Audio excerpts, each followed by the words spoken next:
Morning, Miami. Welcome to the April 8th, 2021 meeting of the City of Miami City Commission in these historic chambers. Procedures for the public comment will be explained by the City Attorney shortly. Procedures for the swearing in of parties for the planning and zoning and or quasi-judicial items will be explained by the City Clerk. The members of the City Commission appearing before this meeting are Alex Diaz de la Portilla, Joe Carollo, Manolo Reyes, Jeffrey Watson, and me, Ken Russell, the Vice Chair. Also appearing are City Manager Art Noriega, City Attorney Victoria Mendez, and City Clerk Todd Hannon. The meeting will be opened with a prayer by Commissioner Carollo and the Pledge of Allegiance led by Commissioner Watson. Please stand.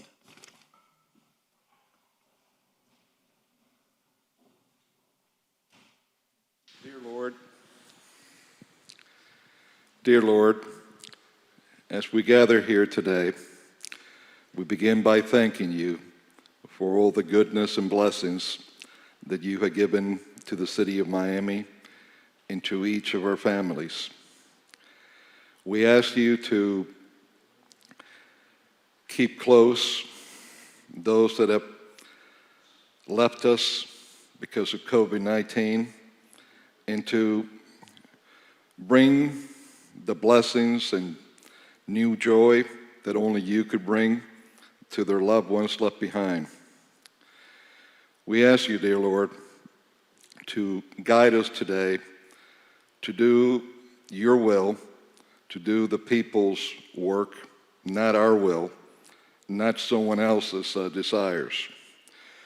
We ask you to guide us as we proceed in the different items important to our residents, to your people of our city.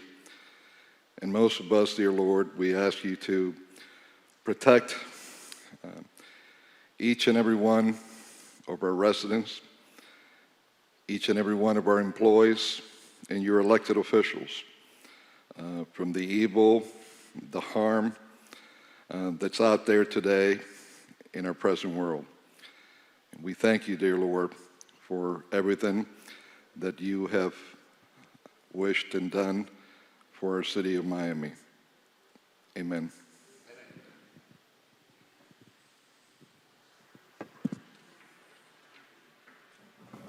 I pledge allegiance to the flag of the United States of America and to the republic for which you stand, one nation, under God, indivisible, with liberty and justice for all. Thank you. You may be seated.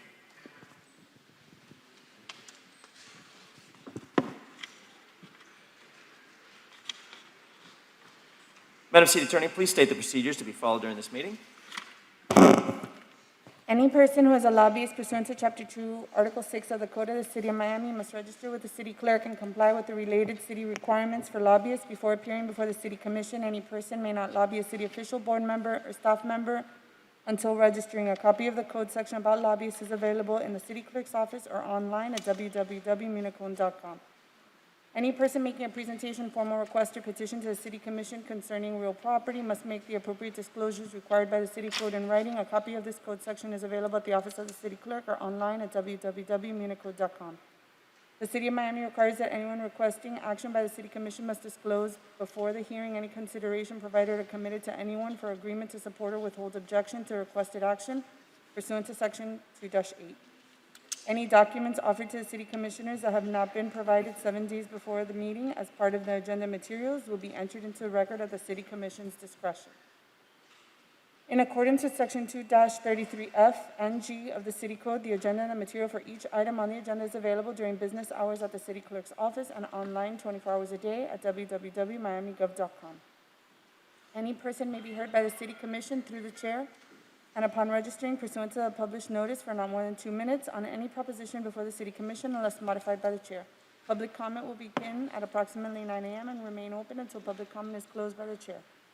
Members of the public wishing to address the body may do so by submitting the written comments via online comment form. Please visit www.miamigov.com/meeting instructions for detailed instructions on how to provide public comment using the online public comment form.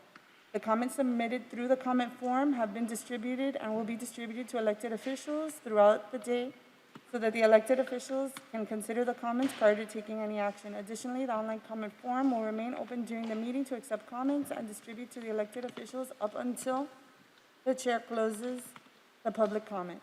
All comments submitted will be included as part of the record for this meeting and will be considered by the City Commission prior to any action taken. Public comment may also be provided live at City Hall, located at 3500 Pan American Drive, subject to all COVID-19 rules, regulations, and procedures. Speakers who appear in person will be subject to screening for symptoms of COVID-19. Any person exhibiting any symptoms will not be permitted to enter City Hall. All parties are required to abide by state, county, and local emergency orders and are urged to practice social distancing. If the proposition is being continued or rescheduled, the opportunity to be heard may be at such later date before the City Commission takes action on such proposition. When addressing the City Commission, the member of the public must first state his or her name, his or her address, and what item will be spoken about. Any person with a disability requiring assistance, auxiliary aids, and services for this meeting may notify the city clerk. The city has provided different public comment methods to indicate, among other things, the public support, opposition, or neutrality on items and topics to be discussed at the City Commission meeting in compliance with 286.0114 4C Florida statutes. The public has been given the opportunity to provide public comment during the meeting and within reasonable proximity and time before the meeting. Please note, commissioners have generally been briefed by city staff and the city attorney on items on the agenda today. Anyone wishing to appeal any decision made by the City Commission for any matter considered at this meeting may need a verbatim record of the item. A video of this meeting may be requested at the Office of Communications or viewed online at www.miamigov.com. PZ items shall proceed according to 7.1.4 of the Miami 21 zoning ordinance as temporarily modified by emergency ordinance number 13903 and 13914 pursuant to emergency ordinance 13903 and 13914. Parties for any PZ items, including any applicant, appellant, appellee, city staff, and any person recognized by the decision-making body as a qualified intervener, as well as applicants' representatives and experts testifying on behalf of the applicant, appellant, or appellee, may either be physically present at City Hall to be sworn in by oath or affirmation by the city clerk, or may appear virtually and make arrangements to be sworn in by oath or affirmation in person in their location by individual qualified to perform such a duty. Pursuant to emergency ordinance number 13903, members of the general public who are not parties to an action pending before the City Commission are not required to be sworn in by oath or affirmation. The members of the City Commission shall disclose any ex parte communications pursuant to Florida Statute 286.0115 and Section 7.1.4.5 of the Miami 21 zoning ordinance. Staff will briefly present each item to be heard. For applications requiring City Commission approval, the applicant will present its application or request to the City Commission. If the applicant agrees with the staff recommendation, the City Commission may proceed to its deliberation and decision. The applicant may also waive the right to an evidentiary hearing on the record. The order of presentation shall be set forth as in Miami 21 in the City Code, providing the appellant shall present first. For appeals, the appellant will present its appeal to the City Commission, followed by the appellee. Staff will be allowed to make any recommendation they may have. Please silence any cell phones and other noise-making devices. This meeting shall be viewed live on Miami TV, the city's Facebook page, the city's Twitter page, the city's YouTube channel, and Comcast Channel 77. The broadcast will also have closed captioning. Thank you. Thank you, Mr. Clerk, could you state the procedures for swearing in? Thank you, Chair. The procedures for individuals who are providing testimony to be sworn in for planning and zoning items and any quasi-judicial items on today's City Commission agenda will be as follows. The members of city staff or any other individuals required to be sworn in who are currently present at City Hall will be sworn in by me, the City Clerk. Immediately after I finish explaining these procedures, those individuals who are appearing remotely may be sworn in now or at any time prior to the individual providing testimony for planning and zoning items and or quasi-judicial items. Pursuant to emergency ordinance number 13903, those individuals appearing remotely may be sworn in at their location by an individual qualified to administer the oath. After you are sworn in, please be sure to complete, sign, and notarize the affidavit provided to you by the City Attorney's Office. Each individual who will provide testimony must be sworn in and execute an affidavit. Please email a scanned version of the signed affidavit to the City Clerk at thannon@miamigov.com prior to providing testimony on the planning and zoning item and or quasi-judicial item. The affidavit shall be included in the record for the relevant item for which you will be providing testimony. Commissioners, are you comfortable with all the notice provisions set forth in these uniform rules of procedure we have established for this meeting? Yes. Chair, if I may, I'd like to administer the oath now for planning and zoning items. Thank you, Mr. Clerk. Good morning, ladies and gentlemen. Good morning, ladies and gentlemen. If you'll be speaking on any of today's planning and zoning items, that is any of today's planning and zoning items, may I please have you stand and raise your right hand.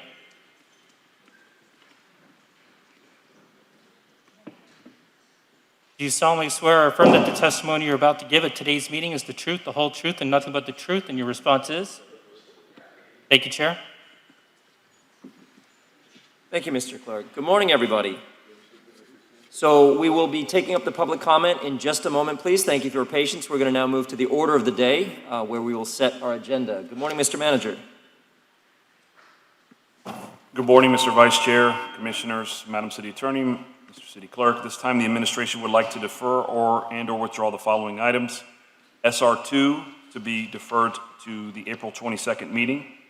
AC1 to be withdrawn. A little slower, Mr. Manager. AC1, the attorney-client privilege session. DI2 to be deferred to April 22nd. DI11 to be withdrawn. And PZ3 to be deferred to May 27th. May 27th. You know, I know we talked about that in briefing, Mr. Manager. I'd like to see if the planning director could bring that one meeting earlier. Could we do it the first meeting in May? Yes, sir. Thank you very much. So that would Which is D12? May 13th. Mr. Manager, D12, which is... DI2. The discussion item on the exempt properties, taxes paid to the county. Okay. We Right, had discussed right, it, you had right, said, right. let's wait one more meeting to Sure. get more information. Yeah, we don't have all the information. They Correct. gave you partial, Yes, sir. and I think we need to discuss it as one. Mm-hmm. Okay, and then the other one was DI... DI11, 11. withdraw. That's a discussion on capital projects. I believe that was Commissioner Reyes' discussion. Commissioner Okay, Reyes' withdrawn. discussion. Okay, And then just to clarify for the clerk, PZ3 will be deferred to May 13th. That's the co-living zoning text amendment. Just a moment. If there are any items that the commissioners would like to see deferred, continued, or withdrawn. Commissioner Diaz-Portillo. I'd like to defer DI6 and DI7. DI6 and 7, to what date would you like to defer? Indefinitely? Is it possible to withdraw, discussion items that we're not going to take up, just kind of surprise us in 6 months? Whereas we can always reset them at any time. So let's defer them till the last meeting in April, in May, I'm sorry? May 27th. Yes, That's DI 6 and 7. yes.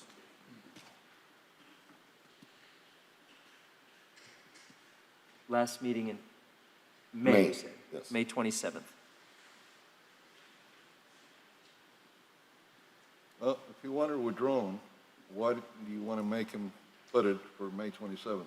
It's his choice whether to withdraw or defer. I'd prefer any discussion item we're not going to take up, just to withdraw it, and if you want to talk about it later, we bring it back up. But it is up to each commissioner's discussion item how they want to handle it. I'm sorry, I thought... I'd like to keep the agenda clean for the future, so our discussion items don't stack up. I agree, it's my, whoa, Who's that?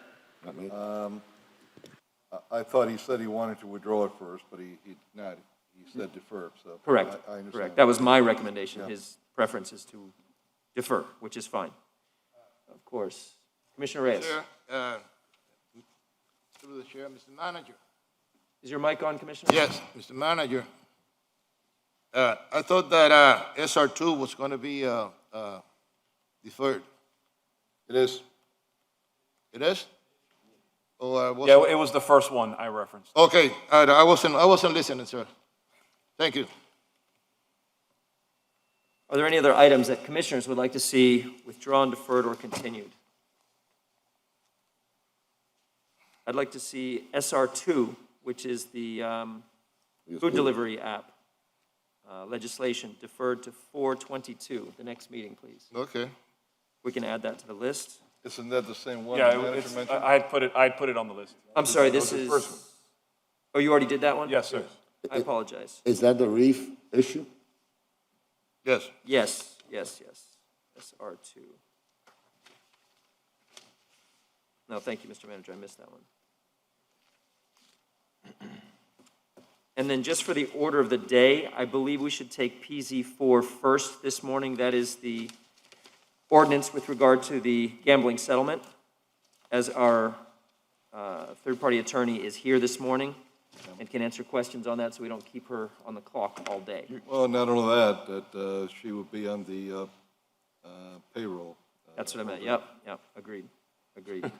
So I'll just be taking that one up after we finish public comment first, if that's all right with everybody. Okay. On the orders, Mr. Chair. Yes, Commissioner Are Watson. you going to do pocket items? As soon as I get everybody's right. deferrals, withdrawals, and continuances all set? All right, are there any pocket items people would like to add to the agenda? I have one. Commissioner Watson, go ahead. I have one regarding memorial designation that has to be done for federal government purposes by April 16th. I have this in front of me, a resolution of the Miami City Commission supporting Congresswoman Federica Wilson's request for federal funding to construct a permanent COVID-19 memorial. So that'll be PI1, please. Are there any other pocket items to be added to? Yeah, and I have also one, I haven't passed anything out, but I can get something in reference to proper licensing of all of these alternative mobile vehicles that are in the street. The people who are licensed are getting affected. They don't want to be affected. And they, in effect, say, hey, give us something so that people now can help us. Maybe they'll help what's going on and not have unlicensed people now in that business. So I don't know if that's... I'm sorry, I couldn't hear you very well. If you could lower the microphone. Licenses for which business? So the alternative vehicle business, the slingshots, the shot slings, all of those sort of things you see running around the street. Alternative vehicles. Yes, right? There are licensed people saying that they're being affected by unlicensed people. So people come down and come from far and wide, set up in houses, hotel rooms, and the like, and their vehicles now cause them, who are operating a regular business, okay, and a permitted business, bad. And this has come about because I guess Mayor Gelber wants to ban everybody. And the people who are doing what they're supposed to be doing saying, well, why ban us? Just go after the guys who are not doing what they're supposed to be doing. So I don't know if it's a discussion, but it's something that I wanted to at least put on the table.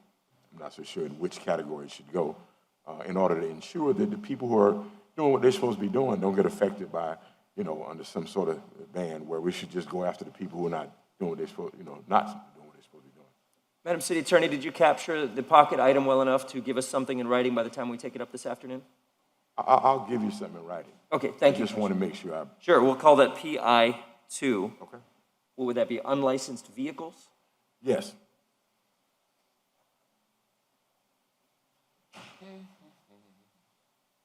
Any other pocket items, please?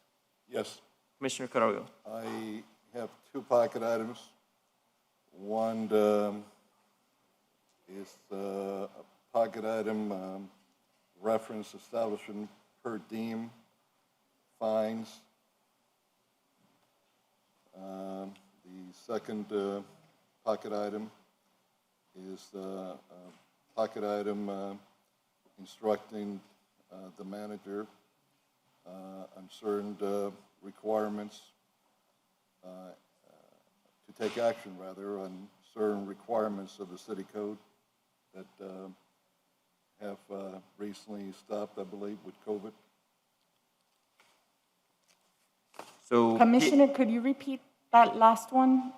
The last one is a resolution instructing the city manager to reinstitute certain requirements of our city code.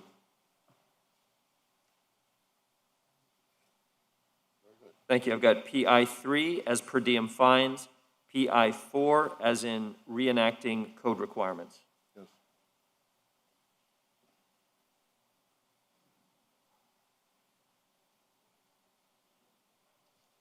Thank you. That's PIs 3 and 4. Any other pocket items? I have a pocket item.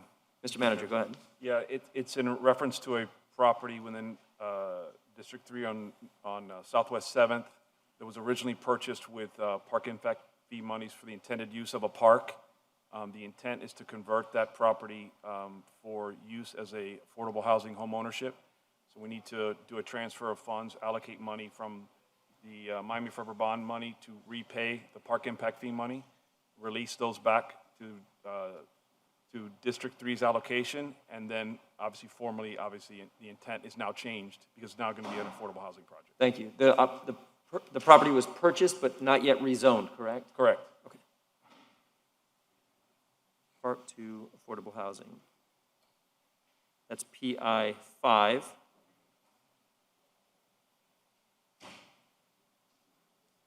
That'll be a property conversion to affordable housing. Are there any other pocket items, please? Which is this? Okay, got it. Thank you.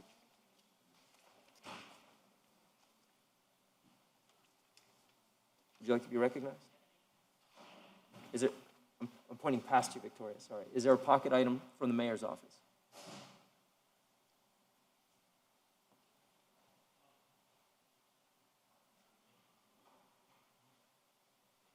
I think the mayor's going to wait till the afternoon to introduce that pocket item. Okay, if it involves a third-party attorney, then I will reset that PZ 4, was it, for first item in the afternoon instead of first item this morning. That way that'll free up Rocky's morning, and then we'll come back in the afternoon. Is that fine? All right, so we won't be taking up PZ 4 at 9:30. We'll be well, it's already 9:50. We'll be taking it up at 2 p.m. or whenever we come back from lunch.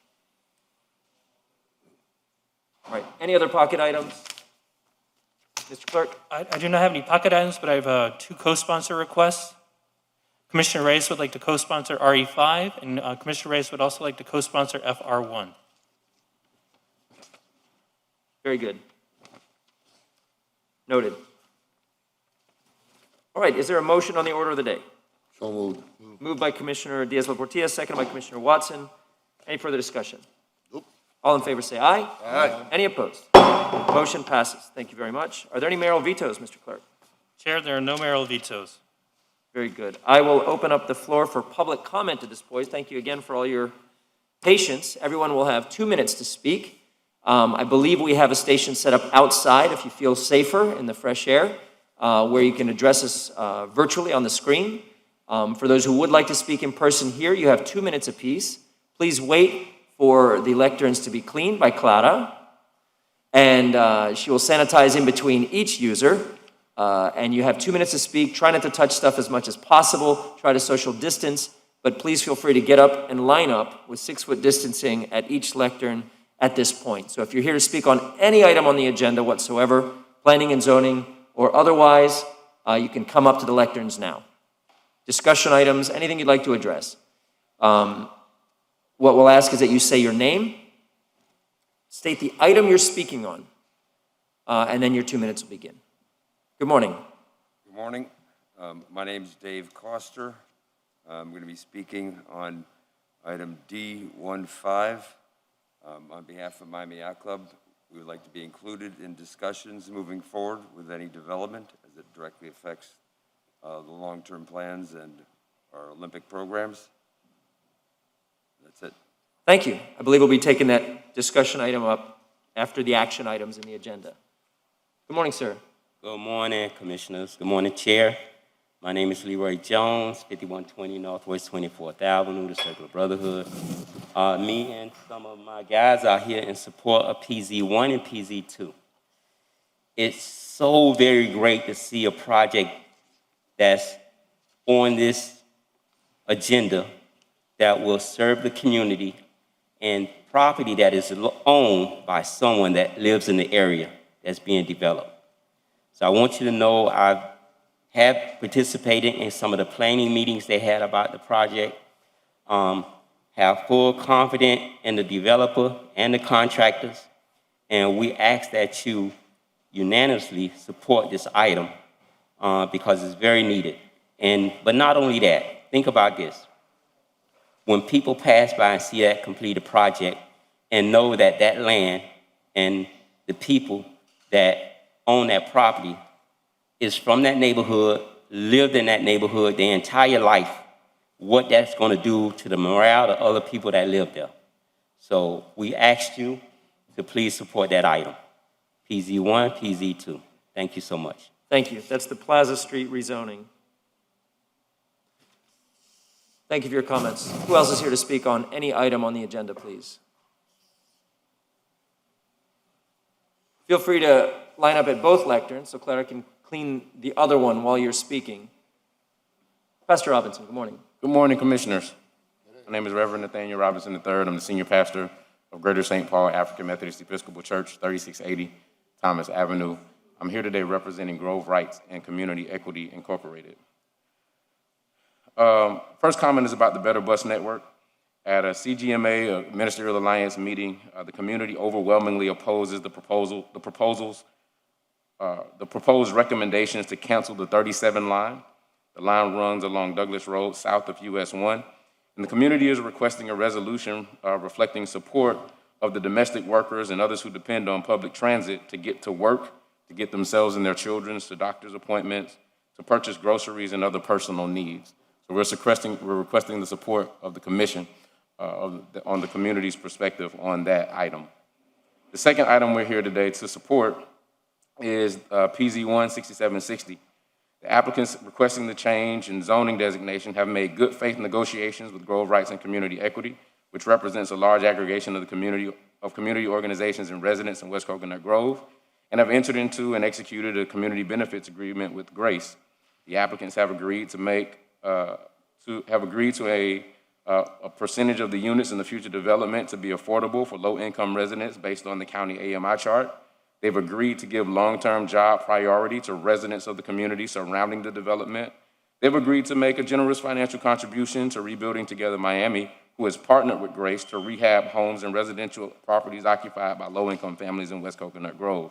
And so because of the terms of the executed CBA, Grace supports the application, the zoning change from duplex residential to medium-density multifamily residential, and we recommend approval. And we'd like to submit a resolution of support today. Thank you. Please submit to the clerk and we'll have it on the record. Thank you. Thank you, Pastor. Good morning, sir. Good morning. My name is Charles Gibson. My address is 3634 Grand Avenue. I'm a longtime Grove resident. My roots go deep in Coconut Grove. Not only am I a personal resident, but also have businesses along Grand Avenue. As one of the only developers who have done projects on Grand Avenue, Gibson Plaza, I'm in full support of PZ1 and PZ2. I have full faith in the developers. I have also a personal relationship with them, not business, but personal in the sense that I've known one of the developers for all of my life. And I know that all of his projects that he's a part of is done in the best interest of the community. Thank you for your comments. Good morning, Mr. Martin. Good morning, Commission. I'm Reynold Martin. I'm a second vice president of West Grove Homeowners and Tenants Association, and we have met with one or more of the developers, and we support PZ1 and PZ2. We think that it's important that residents become actively involved in the development of their community. And this is one of those circumstances where this is what's happening, and it's a good example for the rest of us so that we can guarantee some stay here in this community that we've been in since the late 1800s. Thank you, sir. Thank you, Mr. Martin. Good morning, sir. Morning, Commission. My name is George Simpson. I'm at 3801 Thomas Avenue. I would like to express the support of myself and Stir Properties for items PZ1 and 2, which are being promoted by a long-term resident of Coconut Grove, who I personally have known since we were kids. Other than the fact that he used to cheat at marbles, he's a person of upstanding character. And he has been planning this project where I believe he plans to live in it. And it should be noted that the longtime residents of the Grove plan to be involved in different types of projects. That is, commercial projects, hotel, hospitality projects, and other projects of that type. Thank you. Thank you, Mr. Simpson. Good morning, sir. Good morning. My name is Sammy Lammy. I'm here to support myself for the BC 15, the Board of Committees for the Little Haiti Trust. I believe, being that I spent a majority of my life in this community, growing up in Little Haiti, going to church there, going to school there, I believe that I can be an integral part in the board. I know we all have a vision for Little Haiti. Myself too, I think the vision should be very inclusive, include all stakeholders. And yeah, that's why I'm here. Thank you. Excuse me, how you doing? Robert Young, 3576 Charles Avenue, lifelong resident of Coconut Grove. Been in West Grove now, as it's called, for more than 60 years. Mr. Shiver, one of the co-developers of this project, is not only a good friend of mine, we grew up together. I've known him for more than 50 years, known the family. I've been intimately involved with this particular project. We have had several meetings in Coconut Grove in reference to the development of this property. There was some backlash, but there were people who didn't understand the project. They didn't understand Neil, they didn't understand the project, they didn't know what we were about. But as we got farther into the project, a lot of people were educated, and now I think they've come around. I know they've come around. And Mr. Shiver and the rest of the development group are, as a matter of fact, he intends to live there, and the rest of the development group have done yeoman's work in bringing this project to fruition. And I, for one, am in favor of it. And as I say, anybody and everybody who's been involved with this project now knows what, in particular Grace and everybody else knows what the project is about. And I'm in favor of approving it, PZ1 and PZ2. And I think that's about it for my comments. Thank you for your comments. Good morning. Good morning. Good morning, commissioners. My name is Lola Capers. I'm with Community Awareness Construction Services. I'm here to support PZ1 and PZ2. The reason for that is that the developer has committed to hiring individuals from the actual community. And I know that a number of commissioners are very strong on that type of support. So what we would do, we would go to the community and we'll have job fairs and we will actually put people to work from that area on that project. And I think at this time of day, due to the pandemic, we have a lot of people that lost jobs and we have a lot of people that need jobs. So I hope for you to give us your 100% support on PZ1 and PZ2. Thank you. Thank you.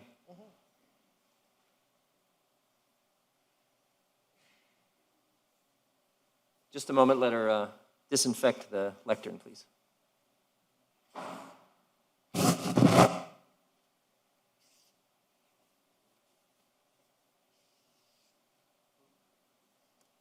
Good morning. Good morning. My name is Charlie Coney, and I'm here to support PZ1 and PZ2. I was born and raised in Coconut Grove, and what a lovely place to grow up in. One of the developers regards to PZ1 and 2 is Mr. Neil Shiver, and I grew up knowing him. What a wonderful family. This rezoning application is seeking to improve his property, and I think what a wonderful thing to do, but I'm just so happy to know that Neil made a decision to remain in Coconut Grove and develop it. And because he's stepping up to make a decision to do something for the community, I want to support that and support PZ1 and PZ2. Thank you. Thank you. Is there anyone else here to speak on any item on today's agenda? Going once, going twice. All right, we will be closing public comment for today's agenda if there's no one else here who'd like to contribute. All right, thank you very much. So I will move to today's consent agenda. These are items CA 1, 2, 3, 4, 5, and 6. Is there a motion for the consent agenda? So moved. Moved by Commissioner Diaz-Labortia. Is there seconded by Commissioner Reyes? Is there any further discussion? Chair? Yes. It's my understanding that CA6 needs to be amended. Is there an amendment on the settlement item, Madam City Attorney? You received a substitution that changed the case number, I believe? It was simply a case number issue, not a substantive change. Right. Thank you, noted. Any further discussion on the dais? All in favor say aye. Aye. Aye. Any opposed? Motion passes on the consent agenda. Is there a motion for PH1 and PH2? Moved by Commissioner Reyes. Second. Seconded by Commissioner Diaz-Labortia. PH1 is a 4/5 to be noted. Yes, you're.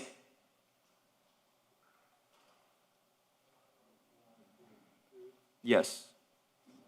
Summer Youth Employment Program and the Brownfield designation request. Any further discussion on the dais? All in favor say aye. Aye. Any Aye. opposed? Motion passes on PH1 and PH2. Moving to the RE agenda, the resolutions. Is there a motion on RE 1, 2, 3, 4, 5? REs 1 through 5. Moved by Commissioner Carollo, seconded by Second. Commissioner Reyes. Yes. Who spoke? I thought I heard somebody asking to be recognized. Moved No, by I Commissioner just- I Carollo, second the seconded by motion. Commissioner Reyes. Any further discussion on the dais? RE 2 and 3 are 4/5 items. All in favor say aye. Aye. Aye. Any opposed? Motion passes.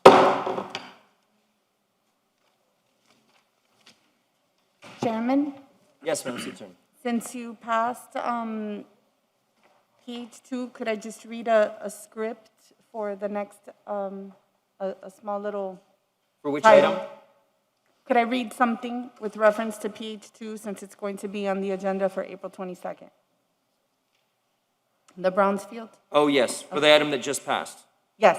Yes. I just have to read for the next date. Pursuant to Section 376.80 Florida statutes, it requires an announcement to be made at a city commission meeting preceding the meeting where the city commission may or will consider the designation of a Brownsfield. I'm hereby announcing that on April 22nd, the city commission meeting, the city commission will consider a resolution designating the properties located at 145, 155, 165, and 191 Southwest 12th Street and 1105, 1115, 1131, and 1133 Southwest 2nd Avenue, Miami, Florida, 33130 as possible brownfield sites within the city of Miami for purpose of environmental rehabilitation pursuant to the same section 376.80 Florida statutes. Thank you. Thank you very much. While you're reading, could you read SR1 into the record, please, Madam City Attorney?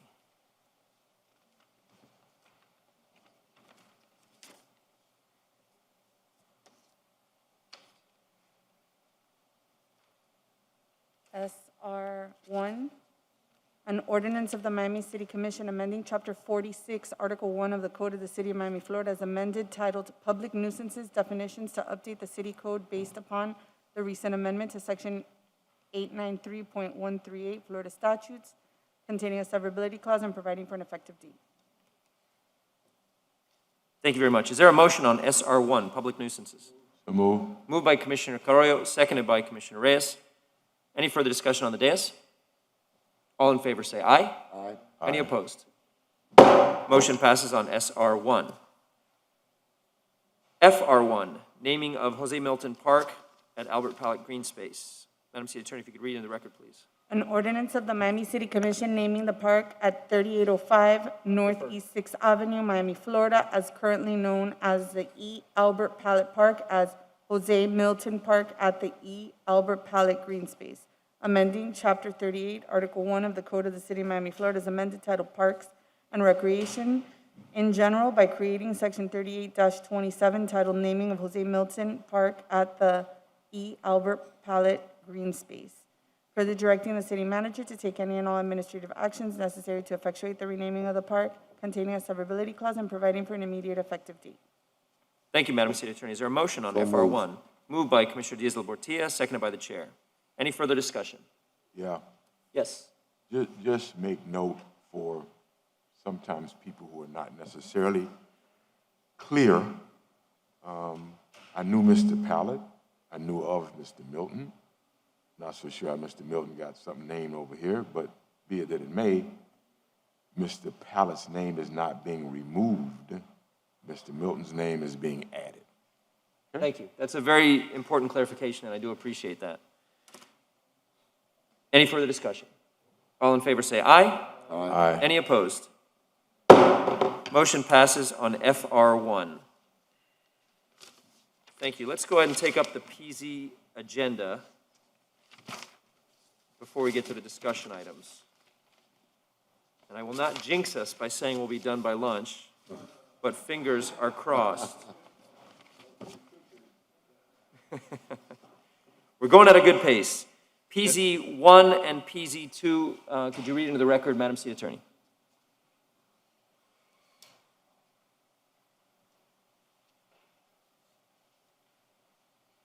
PZ1, an ordinance of the Miami City Commission with attachments amending the ordinance number 10544 as amended the future land use map of the Miami Comprehensive Neighborhood Plan pursuant to small-scale amendment procedures subject to section 163-3187 Florida statutes by changing the future land use designation from duplex residential to medium-density multifamily residential for the properties located at approximately 3069, 3091, and 3095 Plaza Street, Florida, as more particularly described in Exhibit A, attached and incorporated by changing the future land use designation from duplex residential to medium-density restricted commercial of the properties located at approximately 3040 Carter Street and a portion of 3065 Plaza Street, Miami, Florida, is more particularly described in Exhibit B, attached and incorporated, making findings containing a severability clause and providing for an effective date. PZ2,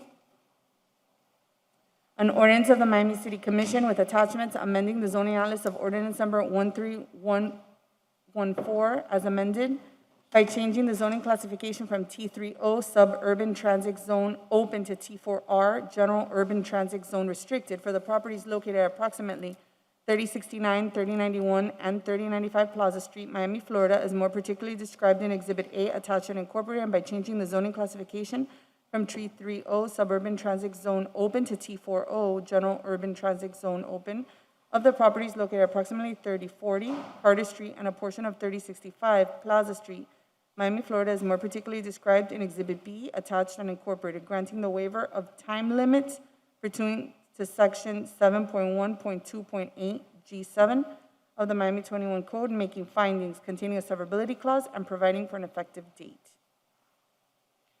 Thank you, Madam City Attorney. Is there a motion on PZ1 and PZ2? Moved by Commissioner Diaz-Labortilla, seconded by Commissioner Reyes. Yes, you're recognized, Commissioner Carollo.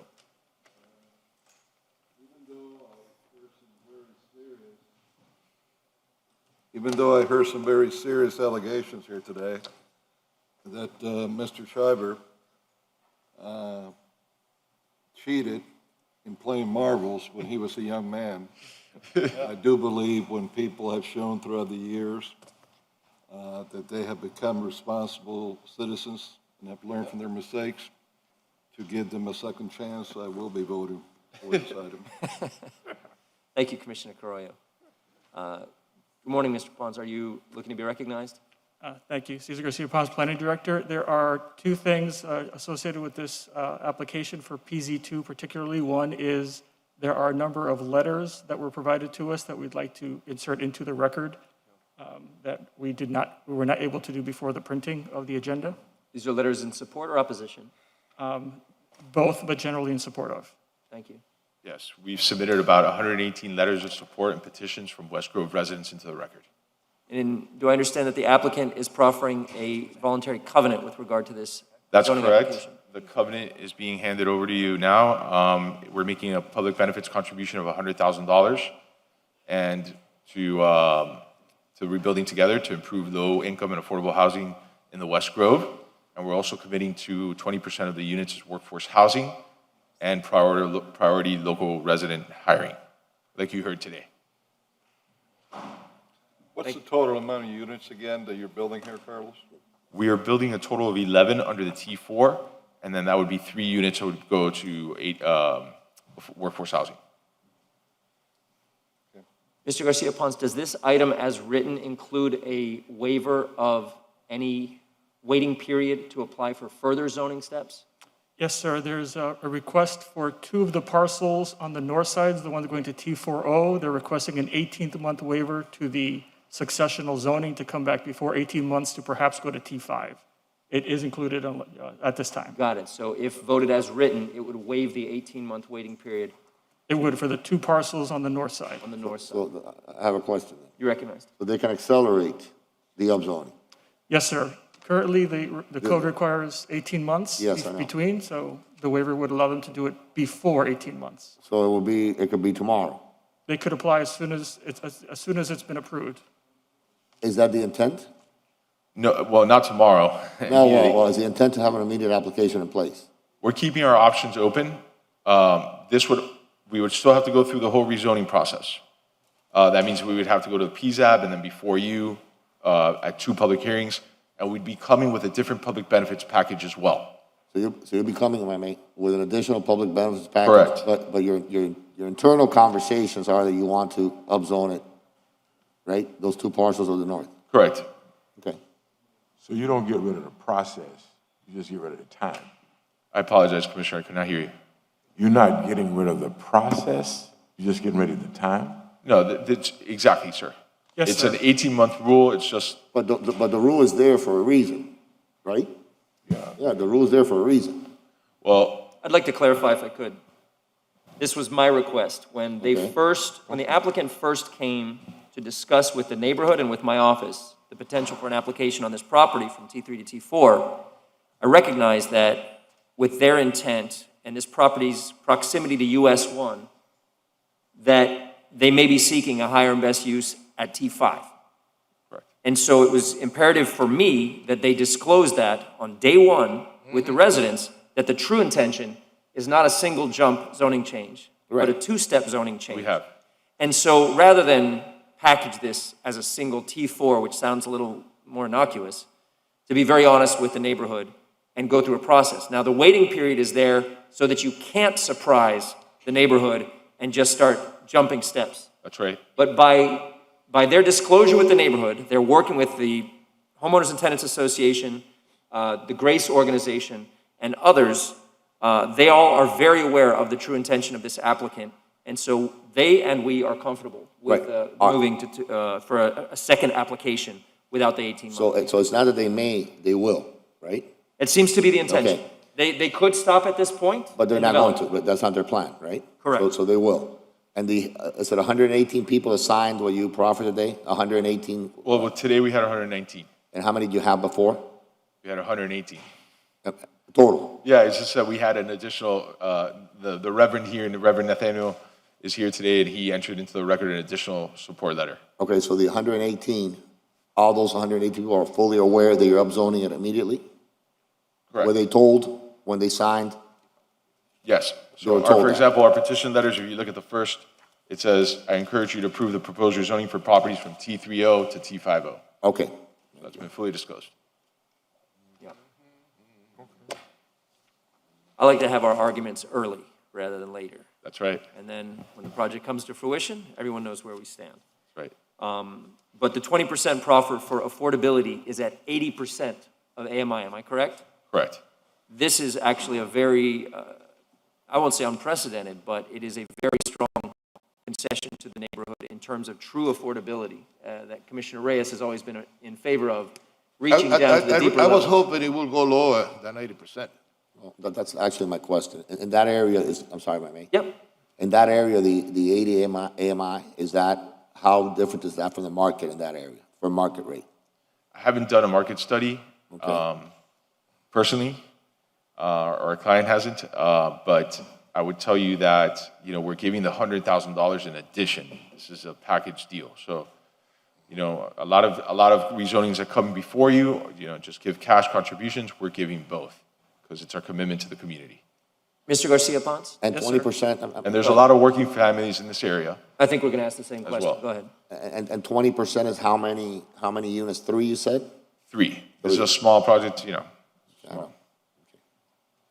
Garcia Ponce? Yes, sir. At 80% of AMI, do you have an estimated calculation of what the monthly rent would be? Yes, I'll give it in a to you unit right such now. as that? I'm doing it right now, but Commissioner Reyes did it in our briefing, so. It's gonna be a year, it's gonna be $14,400. And of which you divide by 12, equals 1,200. Which is more or less what most. 1,200 a month. Now, at this point, it's an academic exercise, because if they are truly going to apply for T5, we're going to have a whole new conversation, because that'll increase the number of units. Correct. That'll increase the density and the intensity. That's correct. And we'll be at the table again to discuss with the community what is appropriate in terms of And, a covenant. We'll come with a separate public benefits package at the and, time. and what is that? I mean, what's that eventual I- total number of units? And you'll come back with a 20%? It's going to be, it would be a 36-unit increase for T5. But at that time, I can come to you with that specific proffer. Right, but I just want to know where you're So we're going. I'm curious in knowing where you're going to end up, not where you're at today. Right, so his question is. So are you going to come up at 20% workforce at 80 AMI when you get to the 36 additional units as well? At least that minimum? That will be a minimum. It may be lower. It could be You know, higher. I do not know at this moment. Okay, and what's the market rate for the same kind of unit right now in that area? 1,200 is what this amounts to right now, right? 1,200 a month?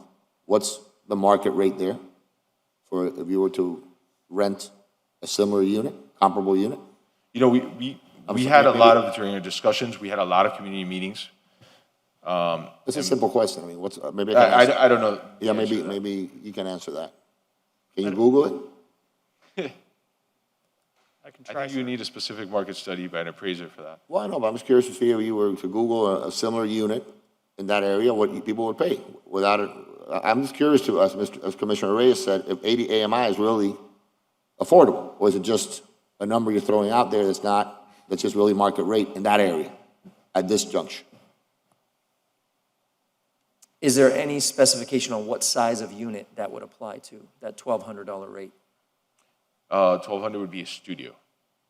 A studio? 1,200 would be a studio? A studio, how many square feet? So you can just Google and find out. There is no limit. There's no max or minimum. How many rooms are you gonna have, the apartments, they're gonna be We have no- 1 bedroom to 3 bedrooms, 2 bedrooms? I'll get you the unit mix now. Huh? Sure.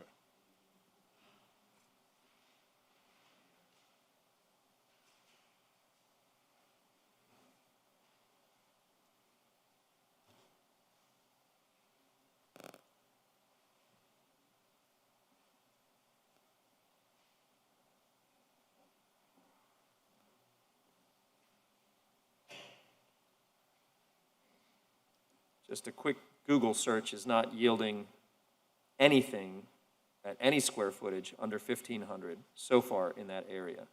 But it's also capturing parts of Gables Right. and other Yes. parts of Coconut Grove. Yes, it has to. you That's a have to different be part of Coconut specific Grove. in We all know area. that. If you wanna know what the average market rate is, you have to go specifically in that area, which is very difficult for that area, because when it's gonna be, you cannot include what it is, the East Grove, which Right. is a lot more Right. expensive than the West. Right, but where they're building, where this particular project is located, anything directly adjacent to that, that's what you have to look at. You can't look at other areas that are much more expensive than the Grove. It's giving you an average. So it's not 50, I know for a fact that it's not $1,500 a month for a studio. Well, Yeah. there's In not that a lot area. of, there's not a lot of multifamily yet in that area. The closest you would find multifamily is further north on US 1. But if you're familiar with it, it's near Virginia Street. They had applied for a change of use a few years ago that was denied. And those apartments aren't as nice as what these apartments will be when they're done, I would assume, because those are quite aged. And those are renting at starting at $1,450 for a one-bedroom. And that's right off of US 1, and an older multifamily apartment. So at 1,200, they do appear to be below market in this moment for this upzoning. Again, as I said, an academic exercise if they're not actually developing at this level of T4, but further applying. But this is very good analysis for us to look into on the request for T5, and I'm sure the community will be closely attentive to that request as well. I just want to make sure they're truly affordable. Thank you. I do as well. And also, it's very important that we do this exercise every time that we are given some benefits, and see if we are really helping the community or not, because we've been used by many developers that they go as high as 140% of AMI, which is unacceptable. This is borderline, in my opinion, this is borderline affordable. Affordable, in my opinion, should be in that area for what people are making. I bet you that if you get the AMI of only the West Grove, is a lot lower than $44,000 a year. You see, it's a lot lower. And that is why we're also giving the cash contribution as well. So it's about $6,666 per unit increase. And that fund is going to go where? Mr. Chair, You're recognized. I just want to clarify, when I said affordable, I didn't mean affordable in the legal definition. I meant it in the regular layman's definition. What you're talking about is workforce housing, correct? Correct, workforce housing. Workforce. Correct. Correct. You know, Affordable will be 60%. You know, I want to Less. clarify something here when we talk about workforce, affordable, and all of that.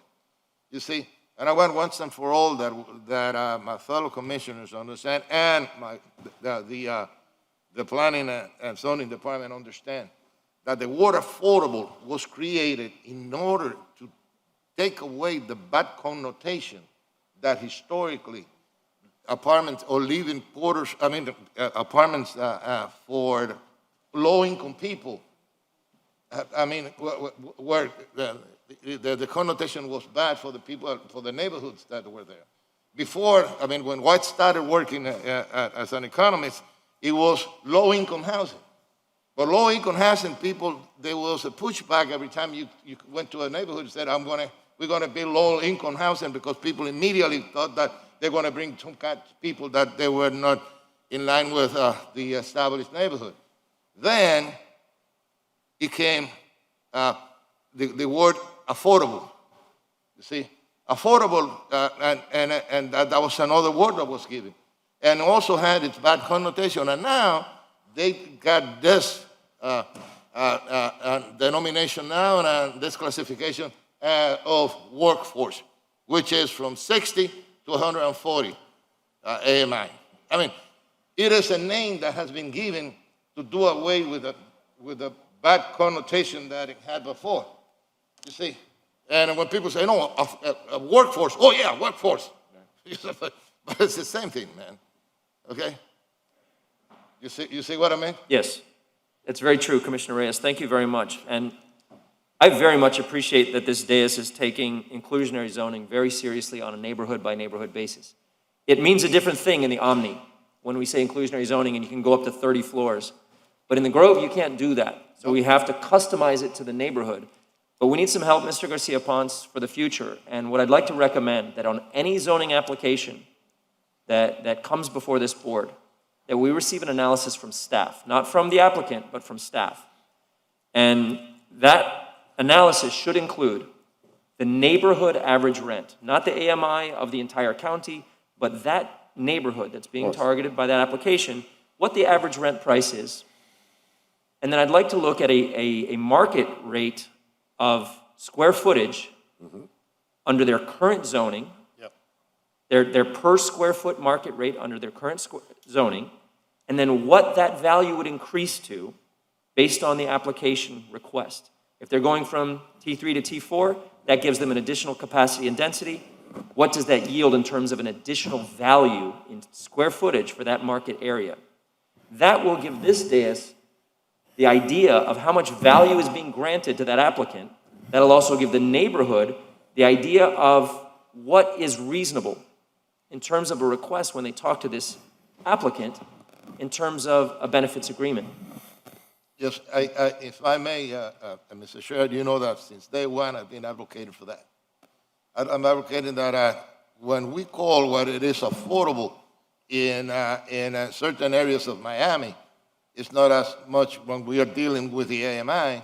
It does not apply, for example, Liberty City, Little Havana, Alapata, and parts of my district in Arbondale, for example, and things like that. So if we are going to build in that area and we are going to be trying to benefit those neighbors, people that live around in that area, we have to take into consideration, and that's something that have to be factored in. What is the AMI of that area, the area AMI, and also we have to have a serious comparison between market rate and what we are offering, you see? And the only way to do it is just as the chairman requested. And I'm real glad that you're requesting that, sir, and I really support that request, and if you want to pass it, Thank the you. resolution, I will second it. Well, let's see what we need here. Mr. Garcia Ponce, what do you need in order to accomplish this analysis on a regular basis? Do you need additional tools, budget? Yes, sir. What's it going to take? So I think there's two asks here, right? We could do today, going forward, any application that comes in with a request for affordable housing, we staff can do a distance radius study of rents and of what the rents are and what the possibility of market Absolutely. rate versus affordable are per application. The intent, as you have directed us and we're excited to do, is take a look at it neighborhood by neighborhood citywide. That is a much larger ask that we talked about last time about getting a consultant on board to help us with the economics of that to establish the value, because that's something that we are currently not ready or able to do. Is it a software or is it a consultant? So it's two things. There is a software that can help us, and I think that's what we can get now with the small project by project basis. The neighborhood by neighborhood is a large task because there are many neighborhoods and we'd have to really dig deep into all of them to figure it out. That we need a consultant to do. So we can do two things. We can address the question of today almost immediately with a small software purchase and some time from staff. The larger issue of neighborhood AMI, which we all agree is something we need to do, we need a consultant. How much is that software? The licensing, I remember, I think was about $20,000 a year.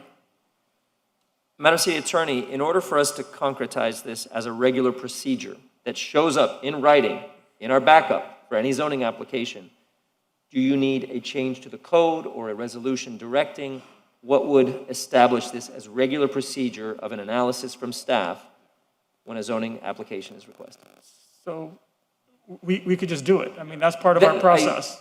We don't need anything from you unless you want to assign something, but it is something that we have a criteria of processes that we list.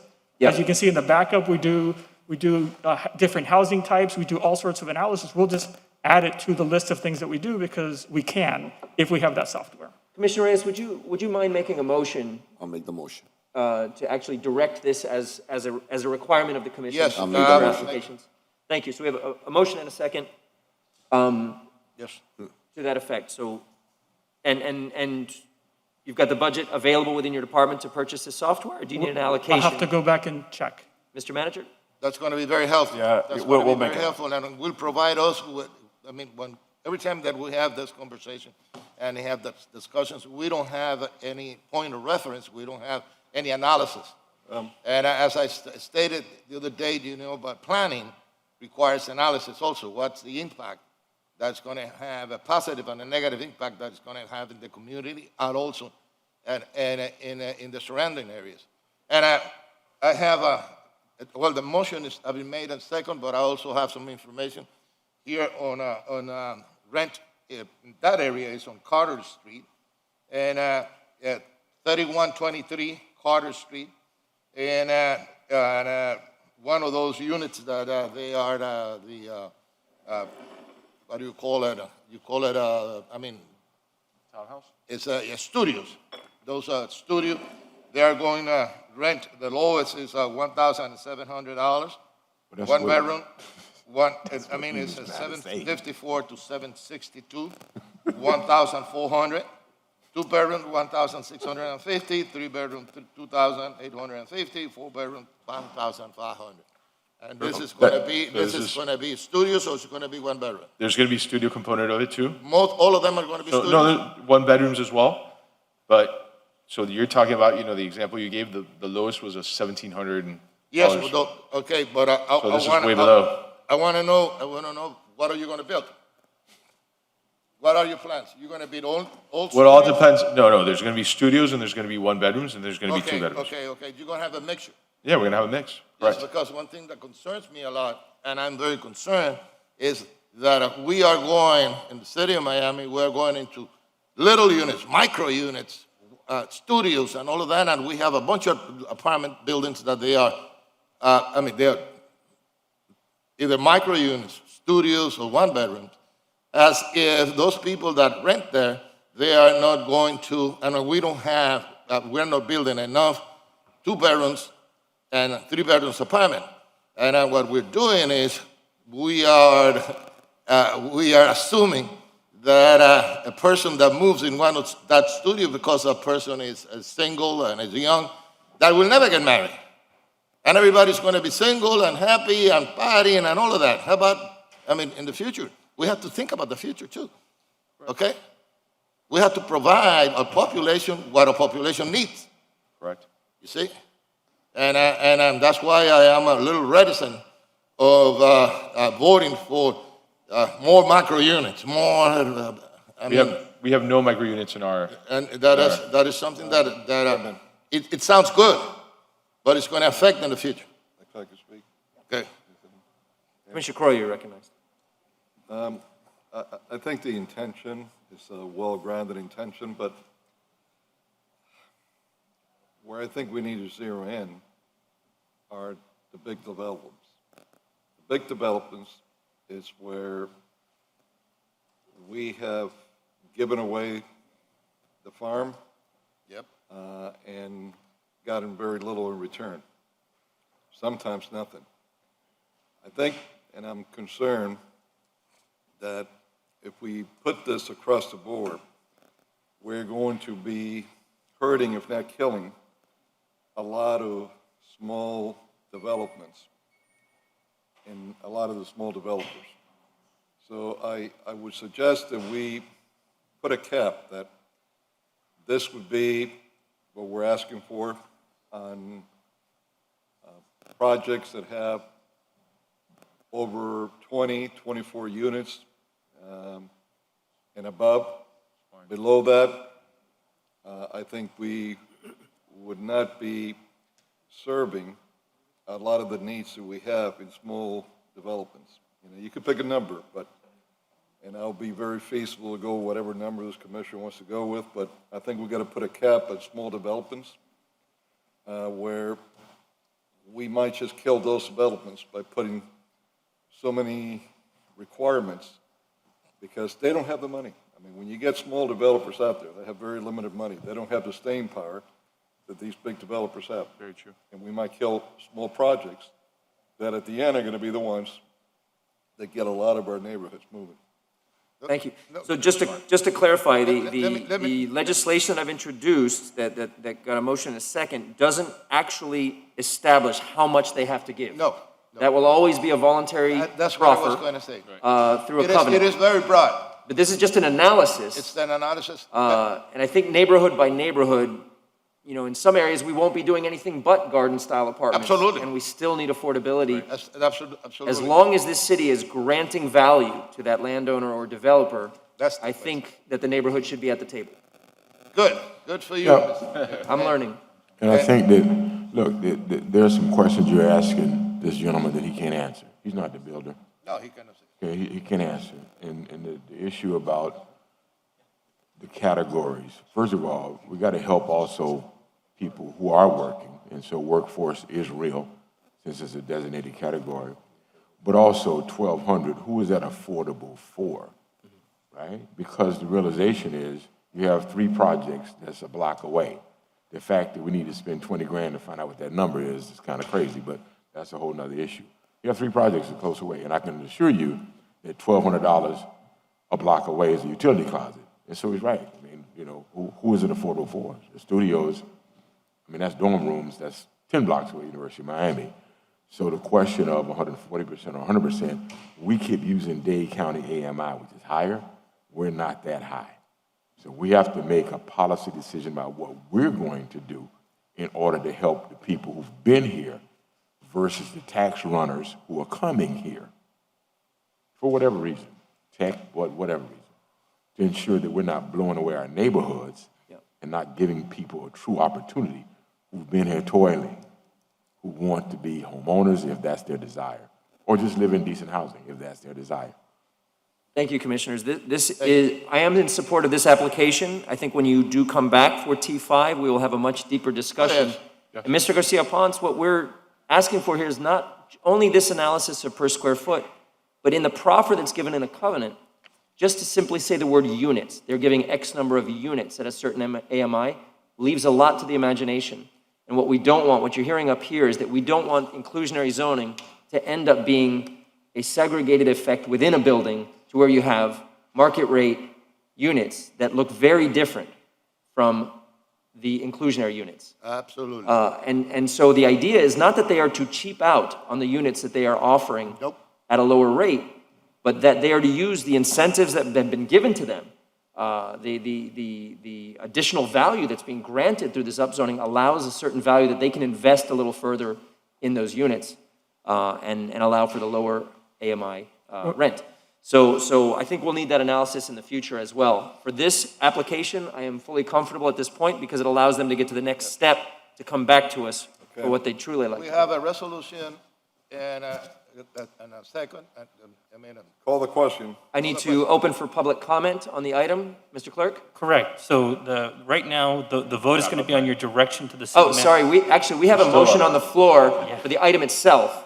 Then we'll take up the motion in the second on the separate resolution. Is that what you prefer, Mr. Clerk? Yes, sir, because we have two things going on right now, so I just want to make sure. Thank you. I apologize for taking it out of order. So yes, there is a motion and a second already on PZ 1 and 2. They have been read into the record, and we have already had public comment. Is there any further discussion on the dais regarding PZ 1 and 2? Hearing none, all in favor say aye. Commissioner, Chairman, PZ 2 is as amended with the covenant and the proffer. Yes, correct. Thank you. Noted. And this is only first reading, so we'll see you again soon. Thank you, board. Motion passes. Have a great afternoon. Thank you, sir. Thank you very much. Now, if I could restate, and I'm happy to sponsor this concept as a pocket item, we'll just call it PI 6. And it's got a motion by Commissioner Reyes, seconded by Commissioner Diaz de la Portilla. And I think you're clear, Mr. Garcia Ponce, Yes, on sir. exactly what we're looking for, an analysis on all future zoning applications to be written in the backup so Yes, that sir. the commissioners have the tools they need. Thank you. Any further opening for public comment on this item? Is there anyone who'd like to speak on this concept of future analysis? Seeing none, I'll close public comment. Any further discussion on the dais?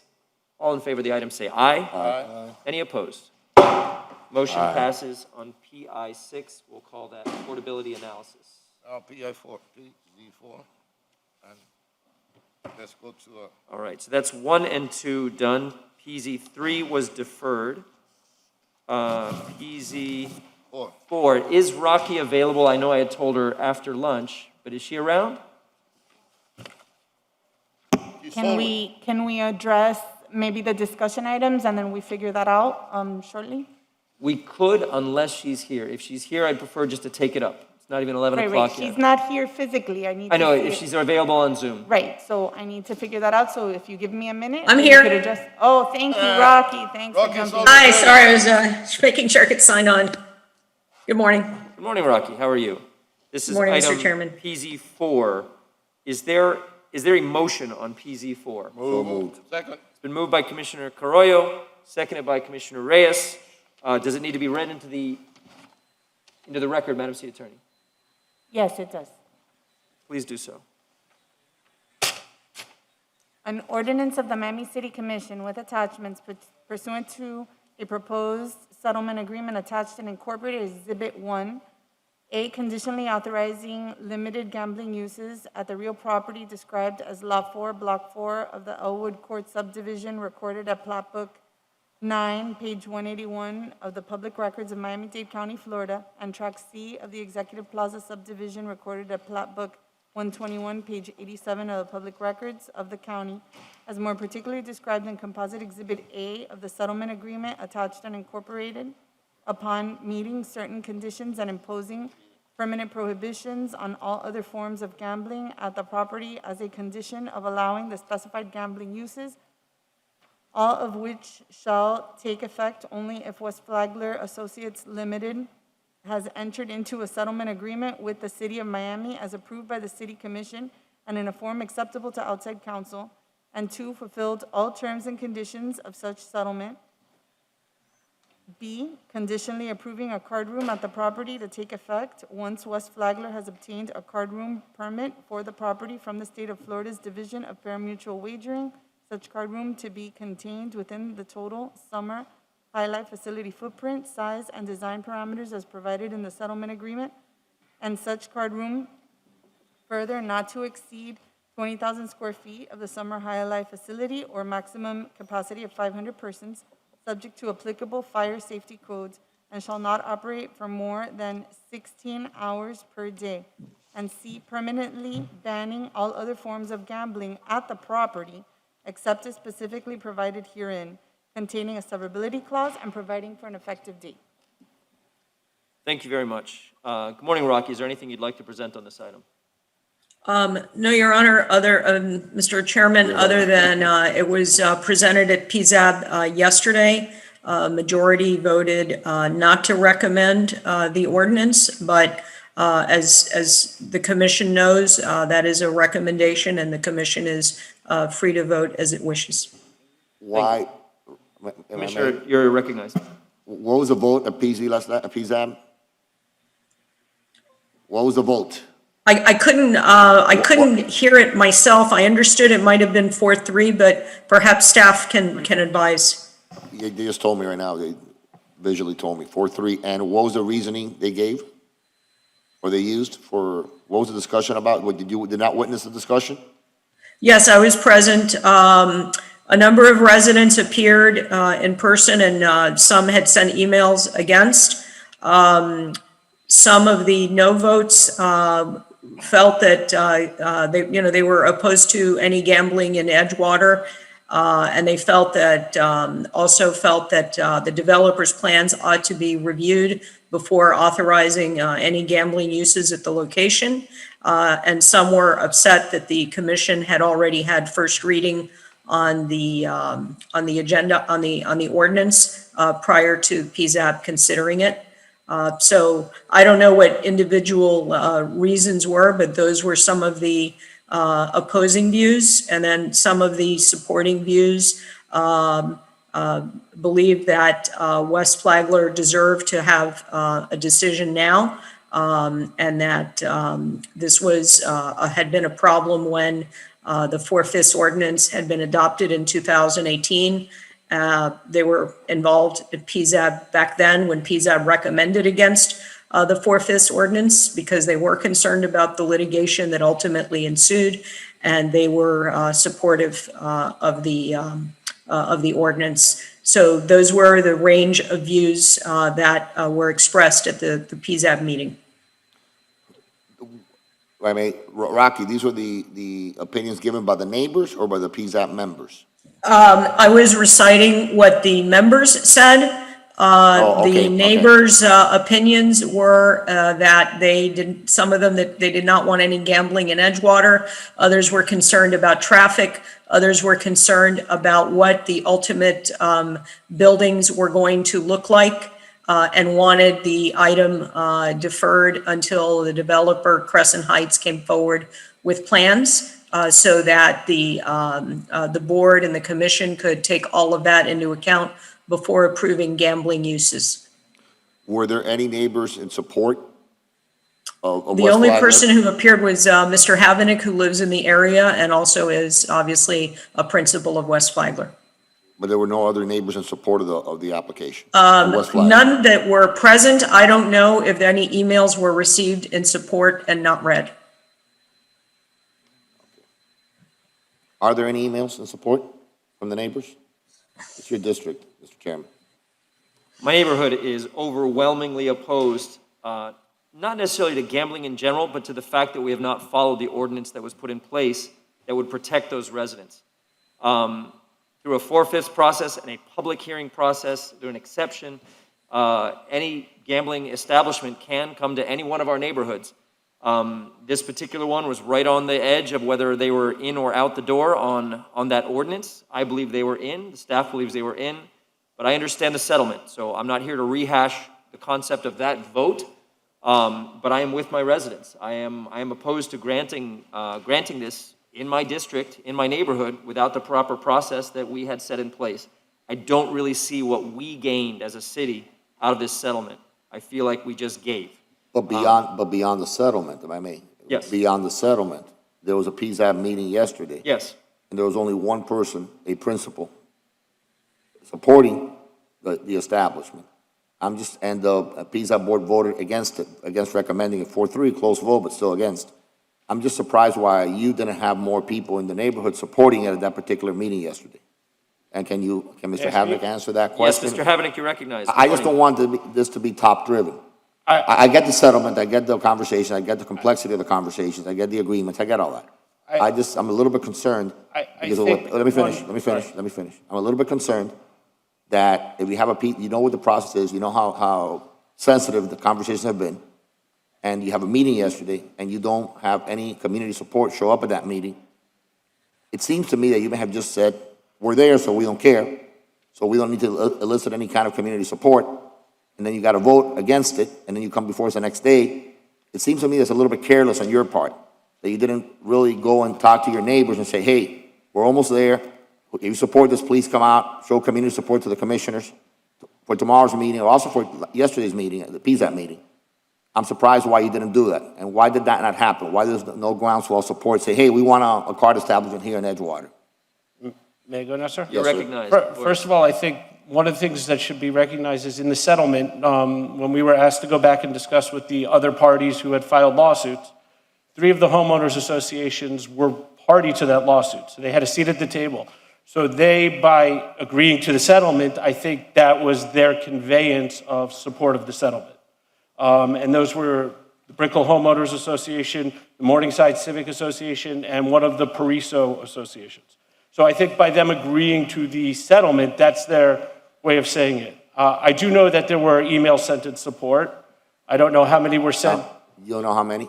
Against or in favor or support. In support. I know I was blind copied on about 15. 50? 5-0? No, 1-5. But I don't know how many people didn't blind copy me. They were sent to you all, not me. But I do know that there were emails this time sent in support. But I think one of the thought processes was the fact that 3 of all the homeowners groups that got involved in the lawsuit signed off on the settlement, and the one group that chose to not partake in the lawsuit and thereby did not have a seat at the table was the vocal group, but they chose to not partake in the lawsuit. The 3 groups that did and worked through the settlement with us at the direction of the chair when we were instructed to sit with all of the parties, by them agreeing to our settlement is their way of acknowledging that they supported what we were doing. Mr. Havenick, could you clarify then? Because you're speaking on behalf of other people who are not here at this point. So we're in a quasi-judicial setting. You are saying you have written support from these homeowners associations, such as the Paraiso Homeowners Association, in support of this ordinance. That is not what I said. Okay, I said, clarify. as them being part of the lawsuit and them agreeing to the settlement that you instructed us to sit with Mr. Brayman and all of the parties of his lawsuit, one of which was one of the Pariso groups. I didn't say all of them, I just said one, because Mr. Perez was named as a party many times. I believe that in the smell test arena, them agreeing to the settlement and thereby the settlement being presented to you would be them saying they approve the settlement. Otherwise, their side would not have agreed to the settlement. Thank you, and that's very fair. And I wasn't trying to put words in your mouth. I want clarification because I know there are many homeowners groups who are completely opposed to not only the settlement, but this ordinance. So those were parties to the settlement who agreed to the settlement, which de facto, as you're saying, means they're probably in favor of this ordinance. Yes, which I also would know agree with. Mr. Brayman invited every one of the homeowners groups to be a part of his lawsuit. And did I hear you correctly, Mr. Chair? Mr. Paris remains opposed to the settlement? Who? Mr. Paris, George Paris? I haven't spoken to him in a while on this, actually. Okay. So the last I spoke to him, yes, he was not in favor of the settlement. Mr. Havner, he's not in favor of the If I settlement? may, Mr. Chairman, in my conversations with opposing counsel on the case, which did represent an entity controlled by the related group, Mr. Paris, I asked them all several times if they were representing all of the plaintiffs in the litigation in assenting to what we were doing, and they assured me that they were. So it has been our consistent understanding from the moment that we engaged in discussions with the other side in the litigation challenging the first settlement, that all of the plaintiffs in that case were aligned, and that when counsel was saying we are satisfied with the settlement and we are satisfied with the language of the ordinance that you've proposed, that they were speaking for everyone. And I've never gotten a call from anybody telling me otherwise. So Rocky, everyone, am I made, Mr. Chair? So everyone is in agreement. Every single player in this entire battle is in agreement. In the litigation that we were defending against the prior settlement agreement, that was the representation that I received from the counsel of record, who said that they were representing the parties. And I have no ability to contact a party who's represented by counsel, so I can't go and double check whether counsel is being truthful. But I took them all at their word, and that's the only thing we have to go on. Mr. Chair? Yes, you're recognized. As I stated before, last time, we deposit our trust on Rocky, and we went to a process where there was people opposed, people against, certain conditions have to be met, and all of that, and a settlement was reached. And this is the only thing that we're discussing here. The settlement was reached. And every single party that was, that was opposed, that they were the ones that took this decision to court. They agree on a settlement. We just voted. We voted in the first reading to accept this settlement. And the only thing that we're doing here is ratifying in second reading that settlement that it was agreed upon the people that were in favor and people that were against. Just as a clarification, though, this is not a second reading of a settlement. This is an ordinance. This This is a second and an ordinance. That's right. Yes. But we voted in favor of this based on all the information that we received in first reading. I'm sorry. I stand corrected.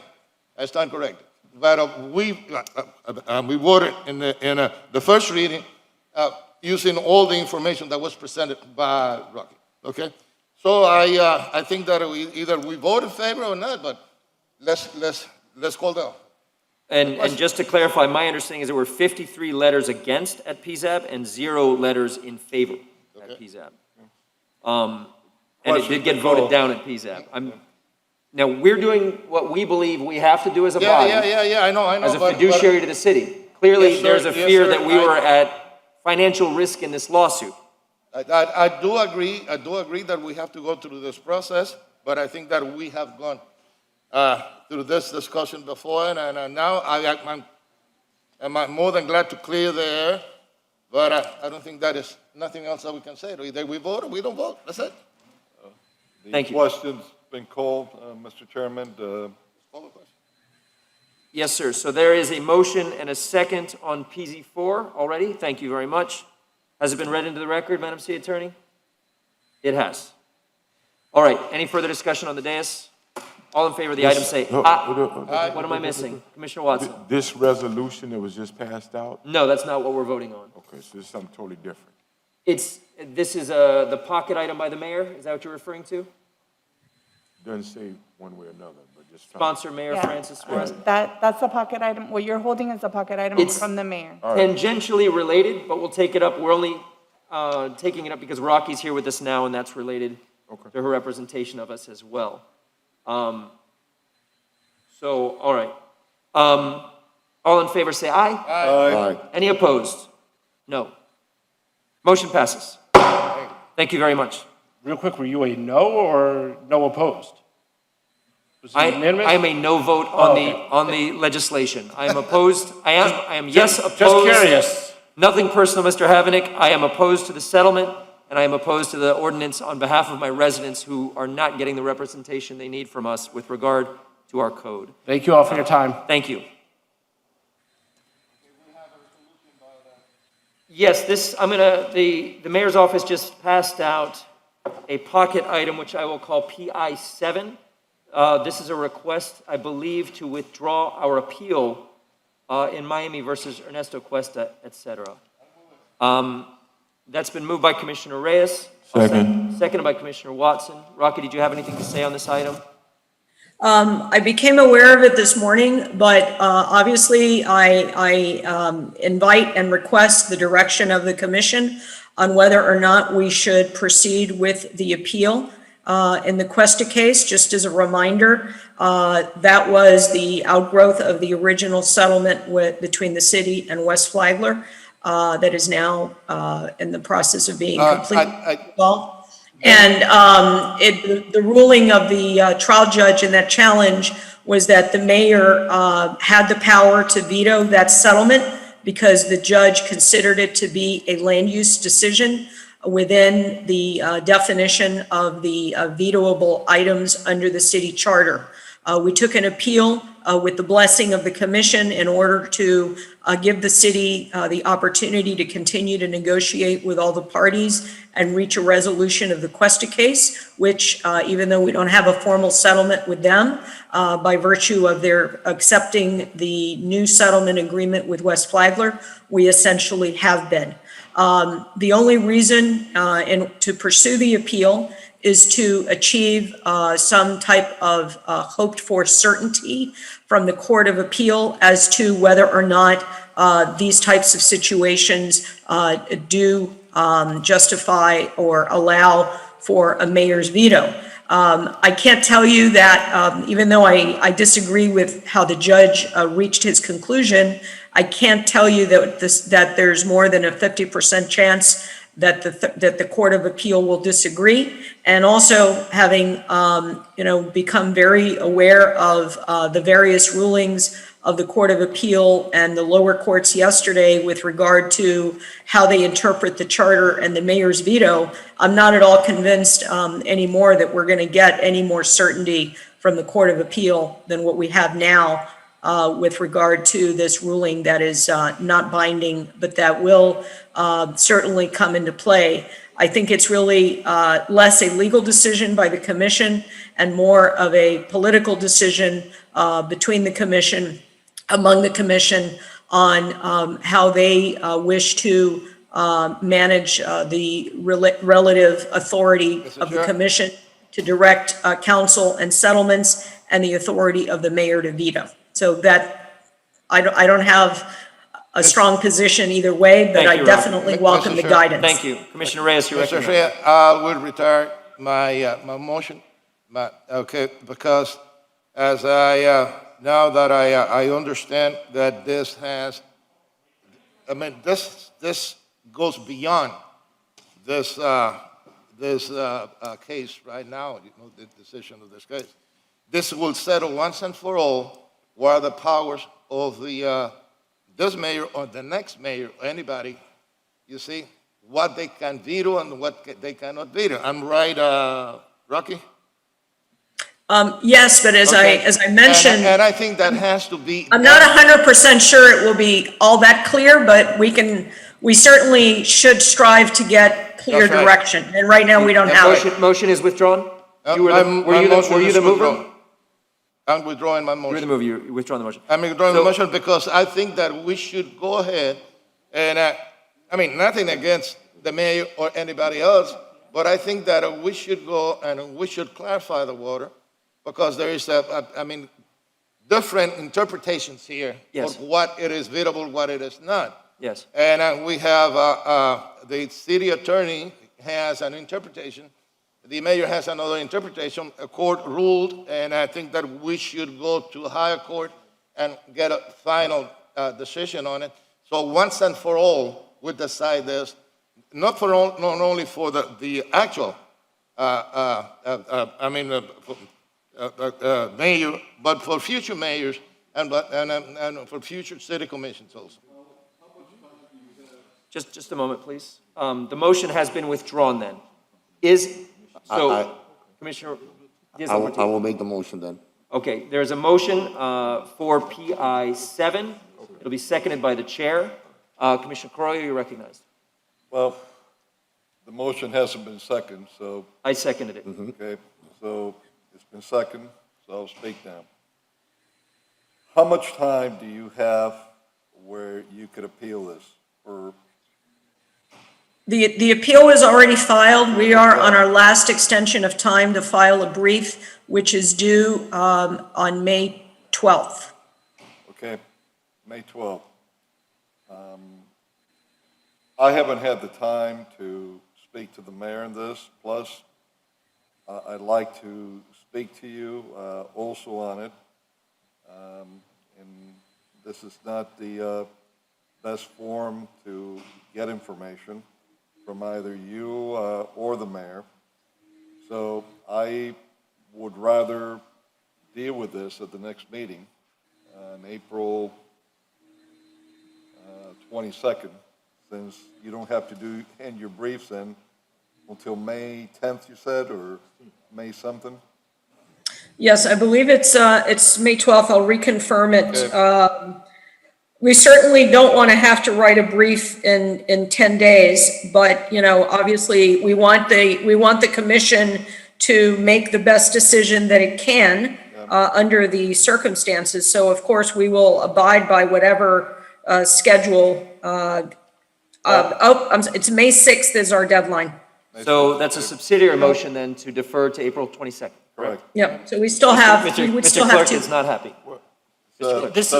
Substitute motion for, This is a pocket item. Yes. The manager can just be instructed by the mayor to place this resolution on the April 22nd agenda. So there's no need for any motion or any further Well, action. there is a live motion in a second, and I would like to move forward with it if we can, but I'd like to respect Commissioner Corey's request for a deferral, so I'm trying to find the procedural way to get there. Well, the procedural way would be, number one, you to vote on the item. Yes. Or number two, for you to simply just withdraw your motion. Thank you. And the manager can be instructed by the mayor to place this on the April 22nd agenda. Let me make my case on this from a procedural perspective as the acting chair in the moment. So when the mayor vetoes an item, it is this body's ability to override that veto or not. If we stay silent, that veto stands. If we believe the veto is incorrect, we must override the veto.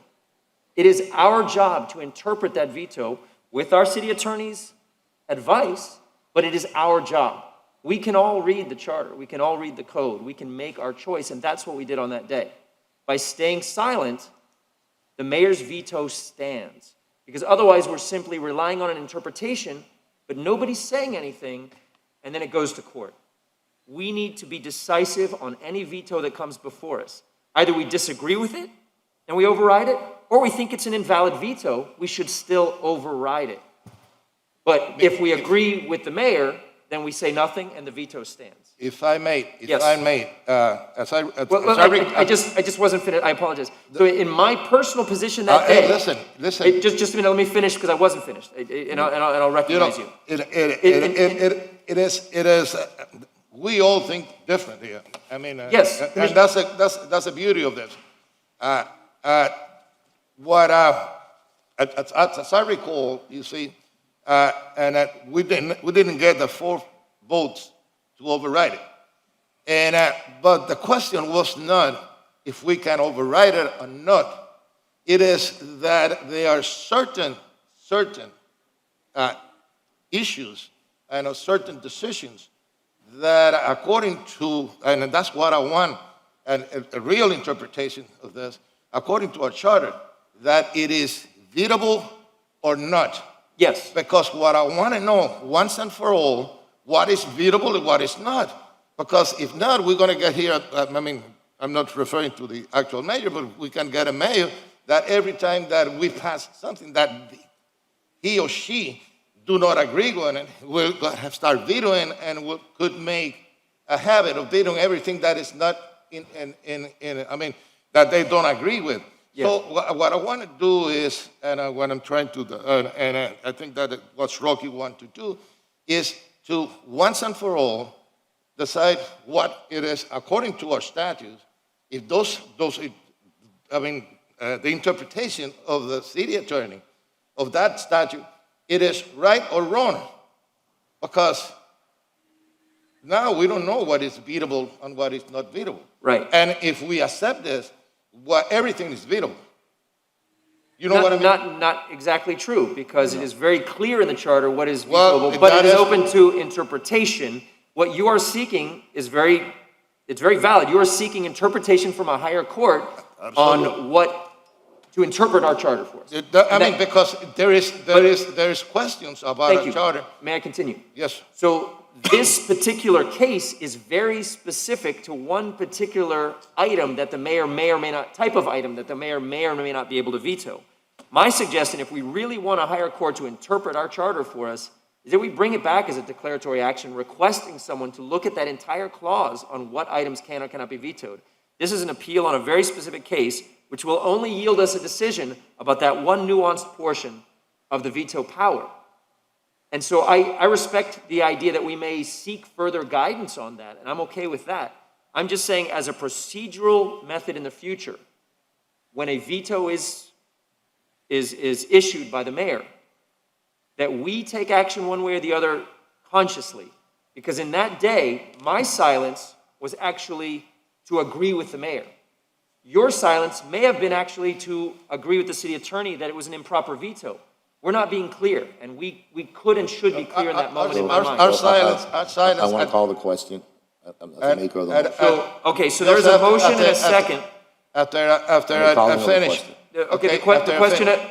Mr. Clerk, you're, A point of clarification. just a moment, let me recognize the clerk for a moment. Let's pause in conversation. Mr. Clerk. I understand where we do like to use the procedure known as calling the question at various times throughout the discussion, but you need to allow the discussion to at least play itself out.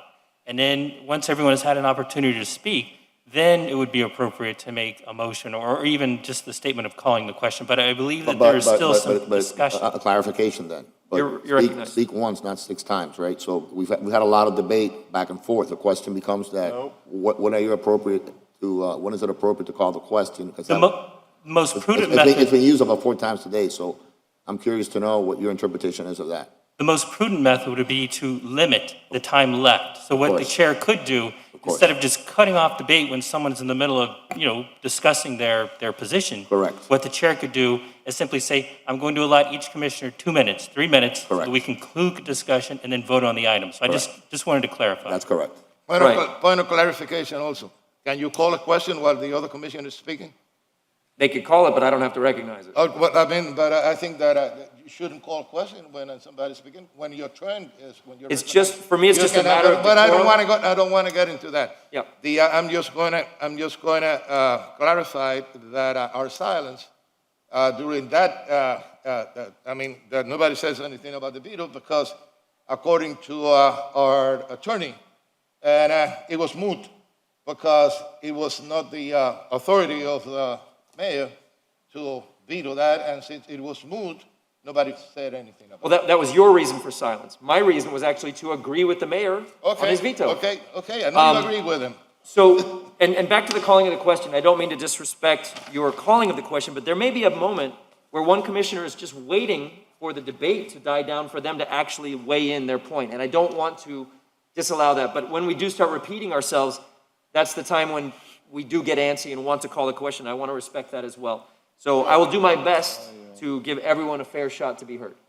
But when we do get repetitive and someone calls the question, that's when it'll be the real calling of the question. So- Commissioner Watson. So just for my information, PZ4, where are we?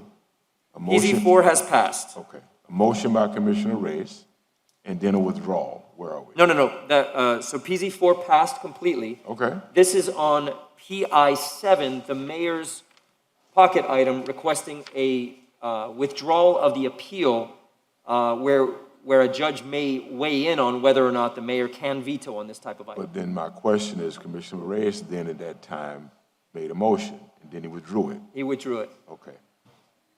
Then Commissioner Diaz-Portilla restated the motion, and it was seconded by the chair. Okay, so it's back on board. So it is on board, PI7. And I was asking for a deferment so I Commissioner- could speak to the mayor Okay, and that I could speak to Rocky.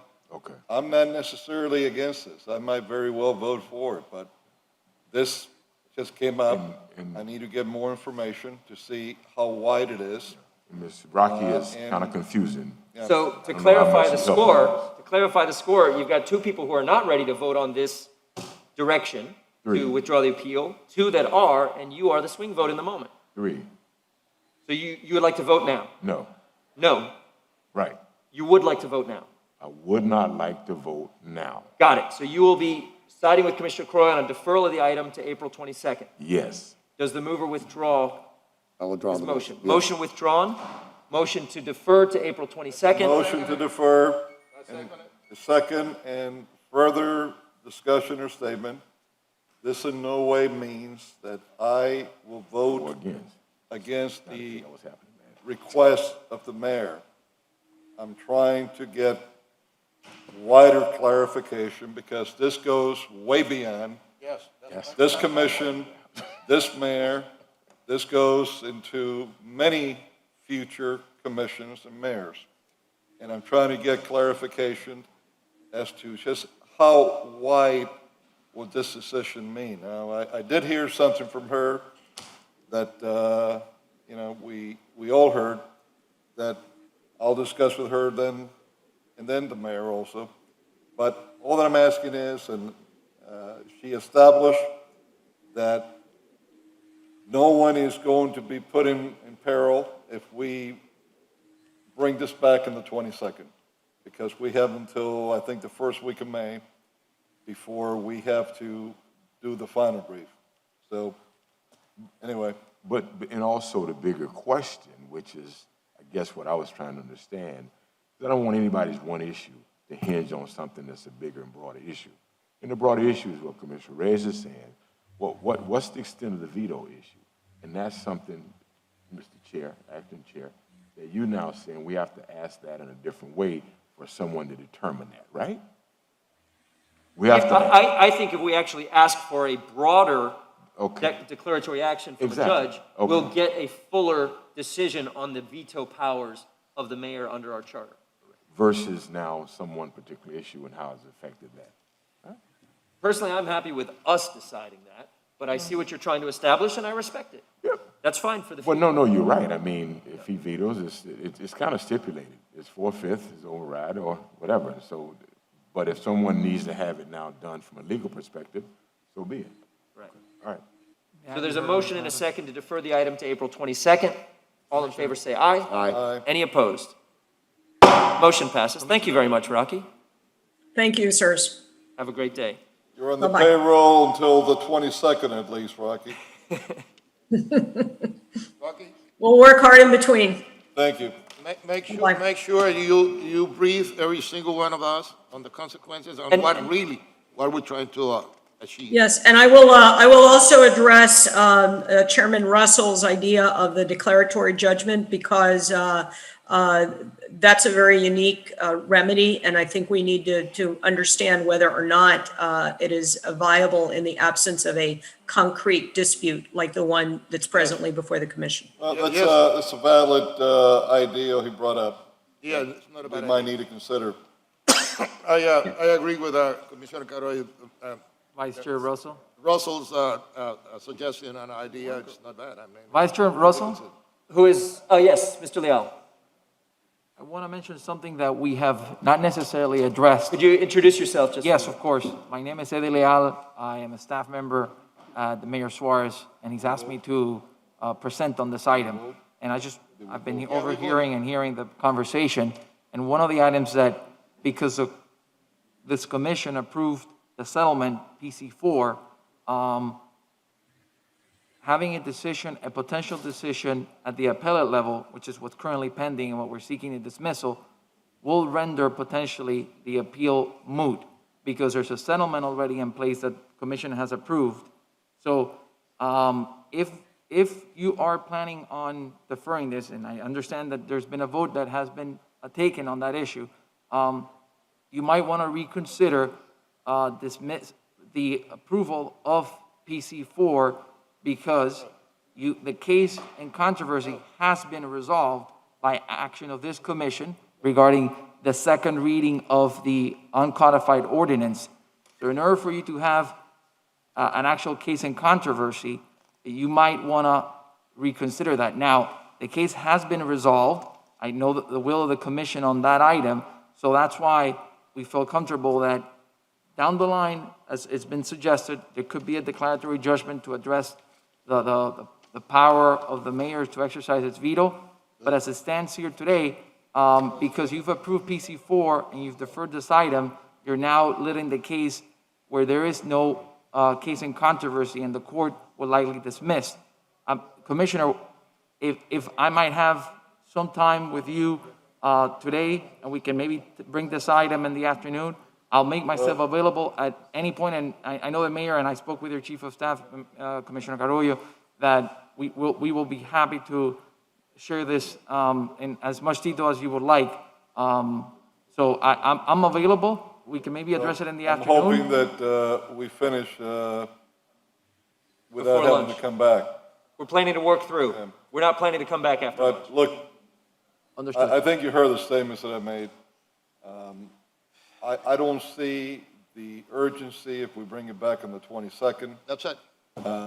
And I really stand there. I don't know if the city attorney wants to wade in on anything there.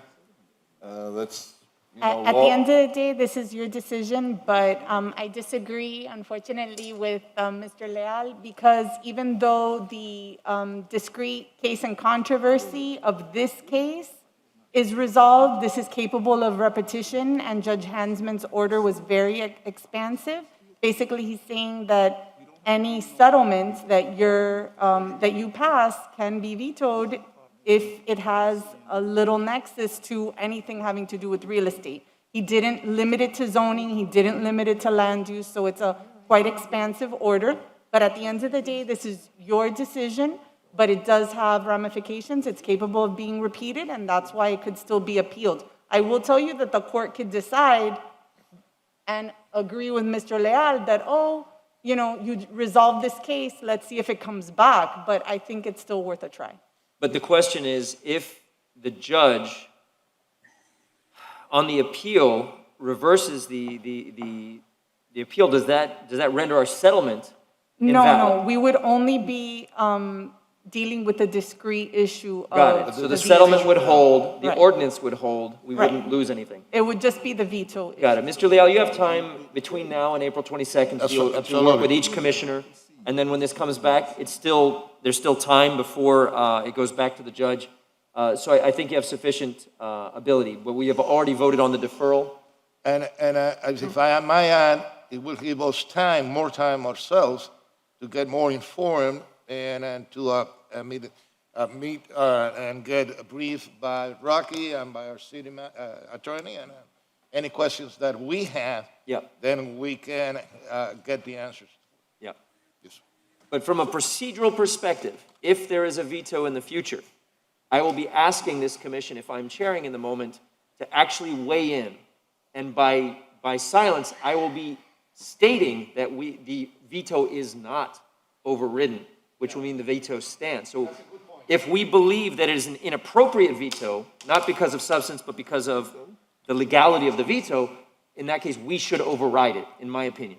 Well, So- that's a very good point and point well taken. Well, look, bottom line is, neither this mayor nor any past mayor that I can remember have placed many vetoes. So I don't think we have to worry about any veto coming anytime soon. So we'll be happy to meet with you, Mr. Leal, after today is over. Thank you. We look forward to that. Thank you very much. Boards and committees, please. Yes. And then I will let your hungers dictate how long the discussion items last. Are we proffering names for boards, committees? Yes, If you have anyone that you'd like to proffer today, would this be the time? yes. You're recognized, Commissioner Yeah, Watson. I put forth Jasmine Johnson. For BC1, Commissioner Watson will be appointing Jasmine Johnson. For the Affordable Home Ownership Committee. You heard me? Yes, Commissioner, I'm just waiting for a motion in a second. Sorry, I was going to see if there were any others. You'd like us to deal with that one in the moment. That's fine. Is there a motion on BC1? Commissioner Watson? Move it, yes. Moved by Commissioner Watson, seconded by Commissioner Reyes. All in favor, say aye. I Any wanna- opposed? I want to also. Motion passes. Is it Go ahead, just sir. one? Okay, are we doing this individually? Yeah, we are, Okay, yeah. all right. I Go want to proffer Mr. Gene Tenney. This is for BC 24, the Virginia Key Beach Park Trust. Commissioner Watson will be appointing Gene Tinney. Move BC, it. that's BC 23? That's BC 24? 24, thank you. Yes. Moved by Commissioner Reyes, seconded by Commissioner Carollo. All in favor say aye. Aye. Any opposed? Motion And passes. then Mr. Pat Santangelo and the Bayfront Park Management Trust. Second. So, Chair, if I may, I do have Vice Chair Russell also appointing Kenneth Schwartz to the Bayfront Park Management Trust. So there'll be 2 appointments. Yes.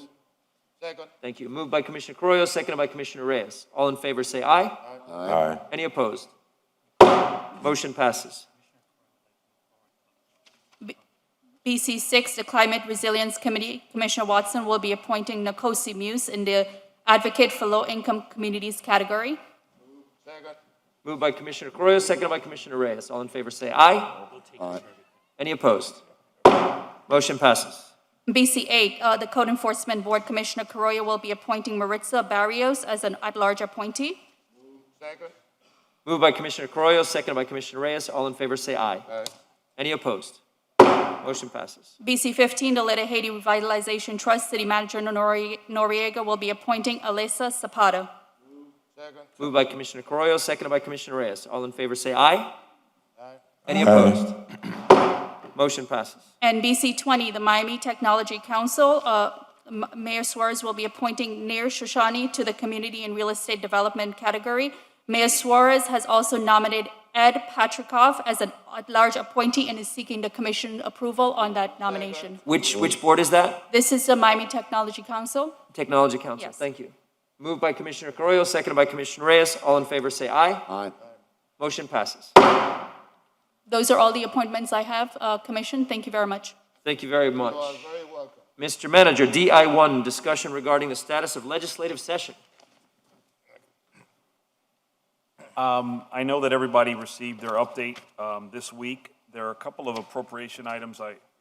In the back of that list are the appropriations and the status of them. The majority of them have moved beyond committee, past a committee, and are now scheduled to go before appropriations. The only ones that have not moved out of committee were HB 3213, which is a land acquisition adjacent to Marlins Park, downtown beautification, Flagler Street Economic Revitalization Project, which is HB 3205, and the Biscayne Bay tidal valves and stormwater improvements, which is 3573. Those are the only 3 that haven't moved beyond committee. But the other ones are all still in play. Various dollar amounts being discussed, depending on whether you're looking at it from the perspective of the House versus the Senate. We had a very productive visit last week, and I'm optimistic that we're going to have some semblance of success here by the end of the session. I'd love to get a briefing on the ones that are stuck in committee to see if there's anything we can do and any relationships we have to help that. Certainly, Thank you certainly. very I'll much. have Alex reach out. Chairman, I wanted to ask a question with regard to items in, at session. Does anybody have a relationship with Fernandez Barquin? Representative Fernandez Barquin, by any chance?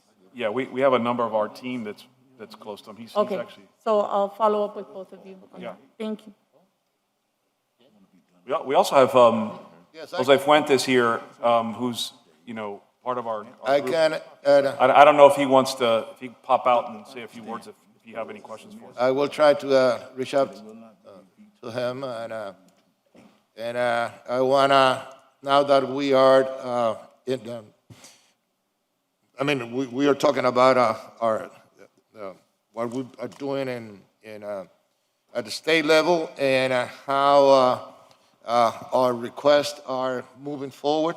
I want to thank our team and Mr. Manager, as you recall, we took a trip last week and it was very fruitful. And I would say the professionalism and the access to all the legislatures that our team has, it was spectacular. I mean, all the doors were open, and we had very productive meetings. with different, and I'm going to say it was both parties. We met with legislators from both parties, and we had a wonderful reception, and I'm taking this opportunity to thank you, particularly the state delegation and our team, our lobbyist team, that they did a wonderful job. Wonderful job. Thank you, Commissioner Reyes. Mr. Manager, do we have anyone yet representing us at the federal level? No, we're still working on that. But we're pretty close. So, the reason I ask is we got very fortunate on the American Rescue Plan. There is now an infrastructure bill going through. And as I listen to the news, I'm hearing many cities and many projects getting actually named currently. I don't hear Miami. So I would love for us to have someone speaking on our behalf in Washington and advising us on how we can best make sure that our projects. I actually hope to have somebody and a recommendation to vet it with the commission by next meeting. Thank you very much. You bet. And that being said, shall we take up PI1, Commissioner Watson's resolution supporting Congressman Wilson's request for federal funding? I'd actually like to offer a friendly amendment, Commissioner, because Commissioner Watson, Representative Wilson reached out to my office as well. She is looking for federal funding to create a Bahamian History and Cultural Museum in the West Grove, and she wanted to add that as something that she would like us to advocate for at commission, which will help her in her funding request for that. It would not affect the funding request that you are seeking on her behalf for the COVID memorial. Is that something you would accept as an amendment? Sure. I move it. Moved by Commissioner Reyes, seconded by Commissioner Watson. A third friendly amendment. Yes. We also created their request to have a joint museum on Cuban American participation in South Florida and Miami, together with the Bay of Pigs Museum, to be built in Little Havana. Hopefully, we will soon have hundreds of thousands of tourists coming back to Little Havana. And if we build the infrastructure there, especially with these type of museums, we will get even more tourists that will be coming and staying more time there. So if I could add that friendly amendment, if it's appropriate. I believe this is specifically in support of Congresswoman Wilson's specific request at the federal level. If you'd like to offer a separate. I'll offer a separate one then after we're done with this one. And that we are sent to all of the state delegation and everybody that we know. I'll list that as PI 8, and we'll take that up right afterward. Commissioner Watson, you have a motion by Commissioner Reyes, second by yourself, an amendment approved by both Commissioner Diaz-Albortia and myself. I would like to be noted as a co-sponsor on PI1, and thank you for bringing this. So we're including yours. I think we all should. And Commissioner Corio is going to do his separate? His will be separate. He'll bring a separate item. All right, okay. And I'll open for public comment on this and any of the pocket items that have been presented earlier today. If anyone has been listening in and would like to comment on any of the pocket items, this is the time to speak. Seeing none, I'll close public comment on all of the pocket items. Any further discussion on PI1? Seeing none, all in favor say aye. Aye. Any opposed? Motion passes as amended. Thank you very much. PI2 is the unlicensed vehicles. Mr. Acting Chair, I'm going to withdraw that. PI2 has been withdrawn. Do you need a? Okay. PI3, this is Commissioner Croyo. PI3 and 4, we'll take them together.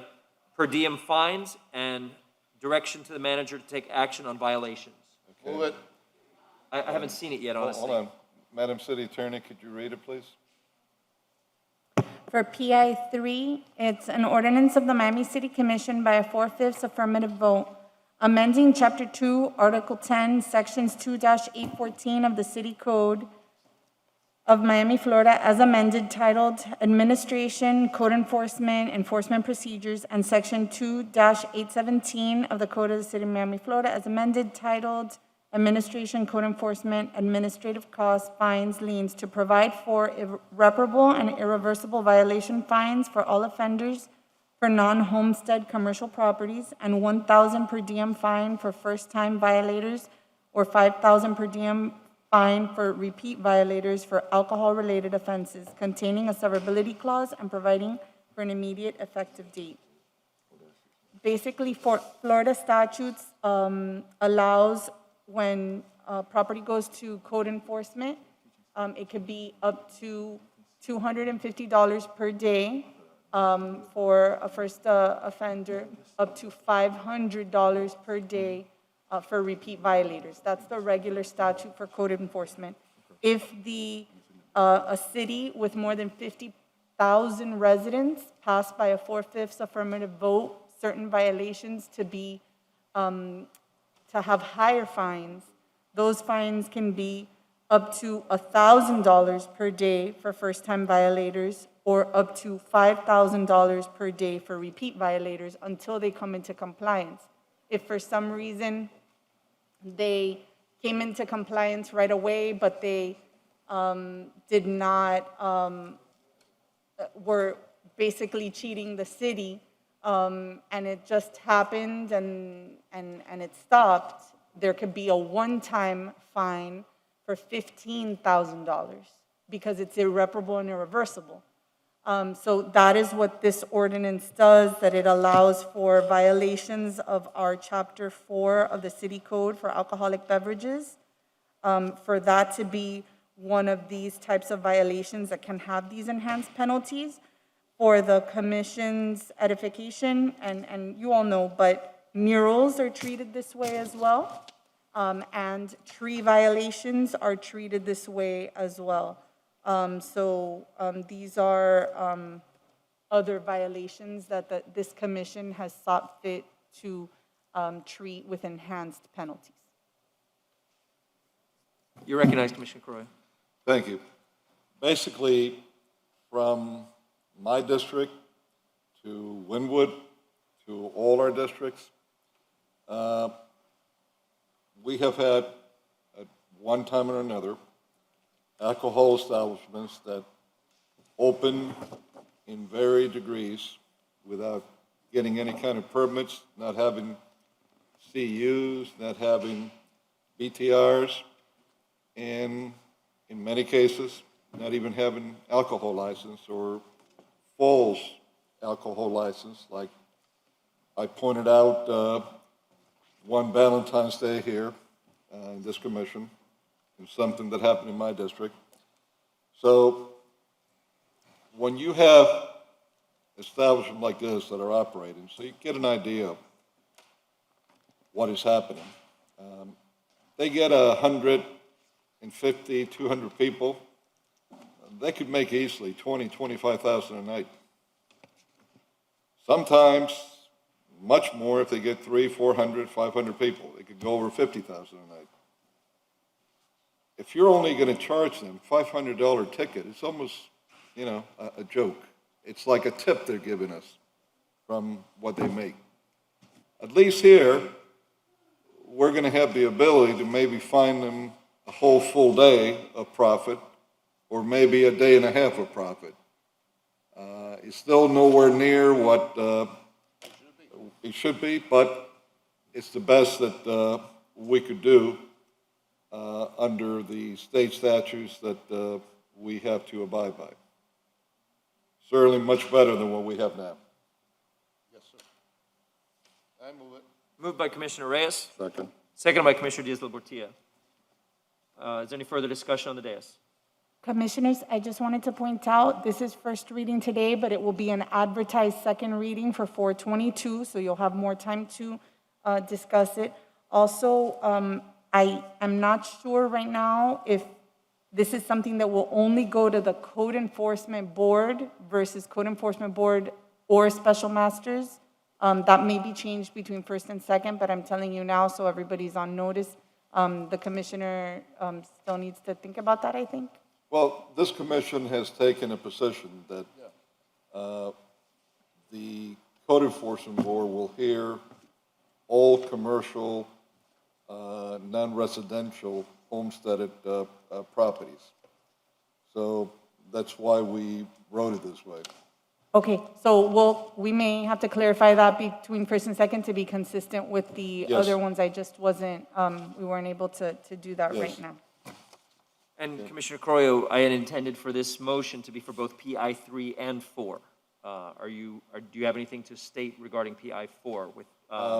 Well, Your we need to read the resolution for PI 4. The PI 4 is just a resolution that I don't think she's read. Right, I haven't read DI4, if PI4, if there's any way we could just because this is an ordinance. if You'd we rather have it can- separate, that's Yeah, fine. Separate vote. So the motion and the second is on PI 3 alone. Is there any further discussion? All in favor say aye. Aye. Any opposed? Motion passes on first reading. Can I ask, now that we are dealing with people that they don't have a liquor license, and I've been asked that why, and I'm totally ignorant about this, what the procedure is, that, and I want to clarify it before I respond, why when we go we go into one of those establishments that they don't have a liquor license, why don't we take the liquor? And why don't we confiscate the liquor? You see, when we're just giving them a fine, but the liquor stays there. You see, the supply that they have of liquor that they were illegally selling stays there. So it is our power to confiscate it, or we have to call somebody else. And I would like that procedure, Mr. Manager, to be established because, as Commissioner Carollo said, well, no, we'll give him a $500, and now it's going to be different, but we give him a $500 fine, but they have a huge stock of liquor that is thousands of dollars, and they keep it. Madam City Attorney, are we able to Commissioner- confiscate? So we will do some research for you. We do certain confiscations. I just need to look at the parameters of that. That is a very good idea. I just need to research it. Please don't put me on the spot right now. Okay. Okay. And which office would you like it sent to, Commissioner Reyes? Well, we divide it equally. We're five. Thank you. The city attorney will conduct research. All right, let's take up PI 4, please. Commissioner Correa, you're recognized. Well, we haven't voted on the other. We did. You did? It Okay. is My passed. mistake. All right. PI 4 is a resolution of the Miami City Commission instructing the city manager to reinstitute the bar and alcohol establishment task force to ensure proactive enforcement by the police, fire, building, and code departments of the city of Miami of the requirements of the city code, the Florida Building Code, and the fire code in Miami 21, the city's zoning code. We have had a task force since I was mayor many, many years ago. It was so effective that when Mayor Diaz came on board after me, he kept it. And we were successful in shutting down a lot of, well, just about every cafeteria that was being turned into a nightclub at night. And charging $20 a beer and everything that went along with it. That was watered down, very much watered down throughout the years. And then with COVID, we seem to have lost it. So now that we're going to be going back to no curfews, I think it's going to be very much needed. And the biggest area usually that we have had problems has been in the Wynwood area. There's been some in mine, but limited. And so we need to establish this as a full force to go out there at night, where the truth is that we have very, very little enforcement at night. night. And all these people know this. They all know that we have a skeleton crew of probably one code enforcement officer at night. The police are going from call to call, and we need to establish this again. For instance, a lot of these places are going to have a lot more problems than a code enforcement officer is qualified to see. That's why you need building officials. That's why you need fire officials. So, and this is what was done when this was originally established. So we're trying to get this back on to get ahead of the ball, not behind it. Thank you. Is there a motion on PI 4? Move it. Moved by Commissioner Reyes, Second. seconded by Commissioner Diaz-Portilla. Can I just have the city attorney, please, read that, read the reso again?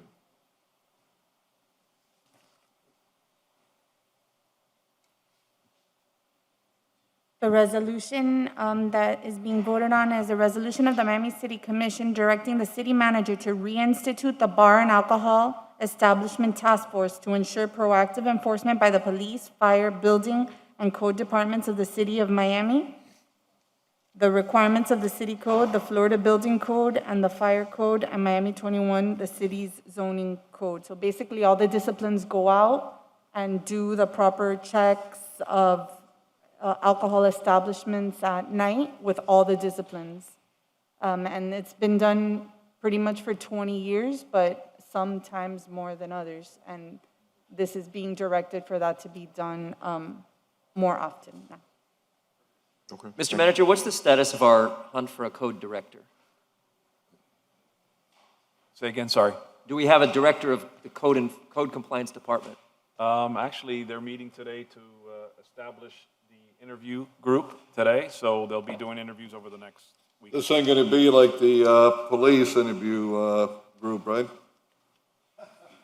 It'll be a normal process. We have applications. We have a short list. We have an interview committee. They're gonna That's what you told me the last time, a normal process. Yes. Now that we're talking about code, Mr. Chair, if I may make a suggestion. Mr. Manager, I have learned that some cities, they require the code inspectors to have video cameras, to have cameras, in order to record everything that goes inside when they go and avoid misunderstanding and false accusations. We would like to, I would like for you to make an analysis on what will be the cost and the feasibility of providing cameras to our inspectors. And also, now that I'm talking about cameras and all of that, I have to say this because if not, I'm not Manolo. I have heard, and a lot of people in the public, you see, the residents, they are on the impression because the press is saying that we are withholding information because the public record requests, they take so long, and there is a lot of different, I would say, gossip, or what we call in Spanish, Radio Bemba, that they claim that certain information they are withheld because they are protecting either officials or protecting members of this of city officials or city elected officials. And in order to avoid, because perception is everything, you see, perception is very important. And in order to be transparent, I am requesting that if it is every time that there is a public information request, to be sent as fast as possible. And also if everything has been sent, I will request that the administration will make a public statement and say there's no more, or there's none, or whatever. But do it as fast and as expeditiously as you can, because in order to avoid misperception, if it is an investigation going on, I'm requesting be informed that we are not providing further information because an investigation is. But our people need to know. You see, our people need to know because we cannot live in the city of Miami with a dark cloud over our head and a lot of people making conjectures of what is going on and accusing us of wrongdoing. You see, I have to say that. I have to take it out of my chest because I think that it has to. The reputation of the city of Miami cannot be tarnished. Cannot be tarnished. And any actions that we take, and if there is not a proper investigation, be a police officer, be an elected official, be an inspector, and if there is not a proper investigation and a proper explanation, our reputation is tarnished there. And we cannot allow that. Thank you, Commissioner Reyes. Do we have a motion and a second yet on PI 4? Yes. Clerk, we do. Moved by Commissioner Reyes. Is there any seconded by further Commissioner discussion on Diaz-Padrón. PI 4? Seeing none, all in favor say aye. Aye. Any opposed? Motion passes. PI 5 is the manager's item to convert the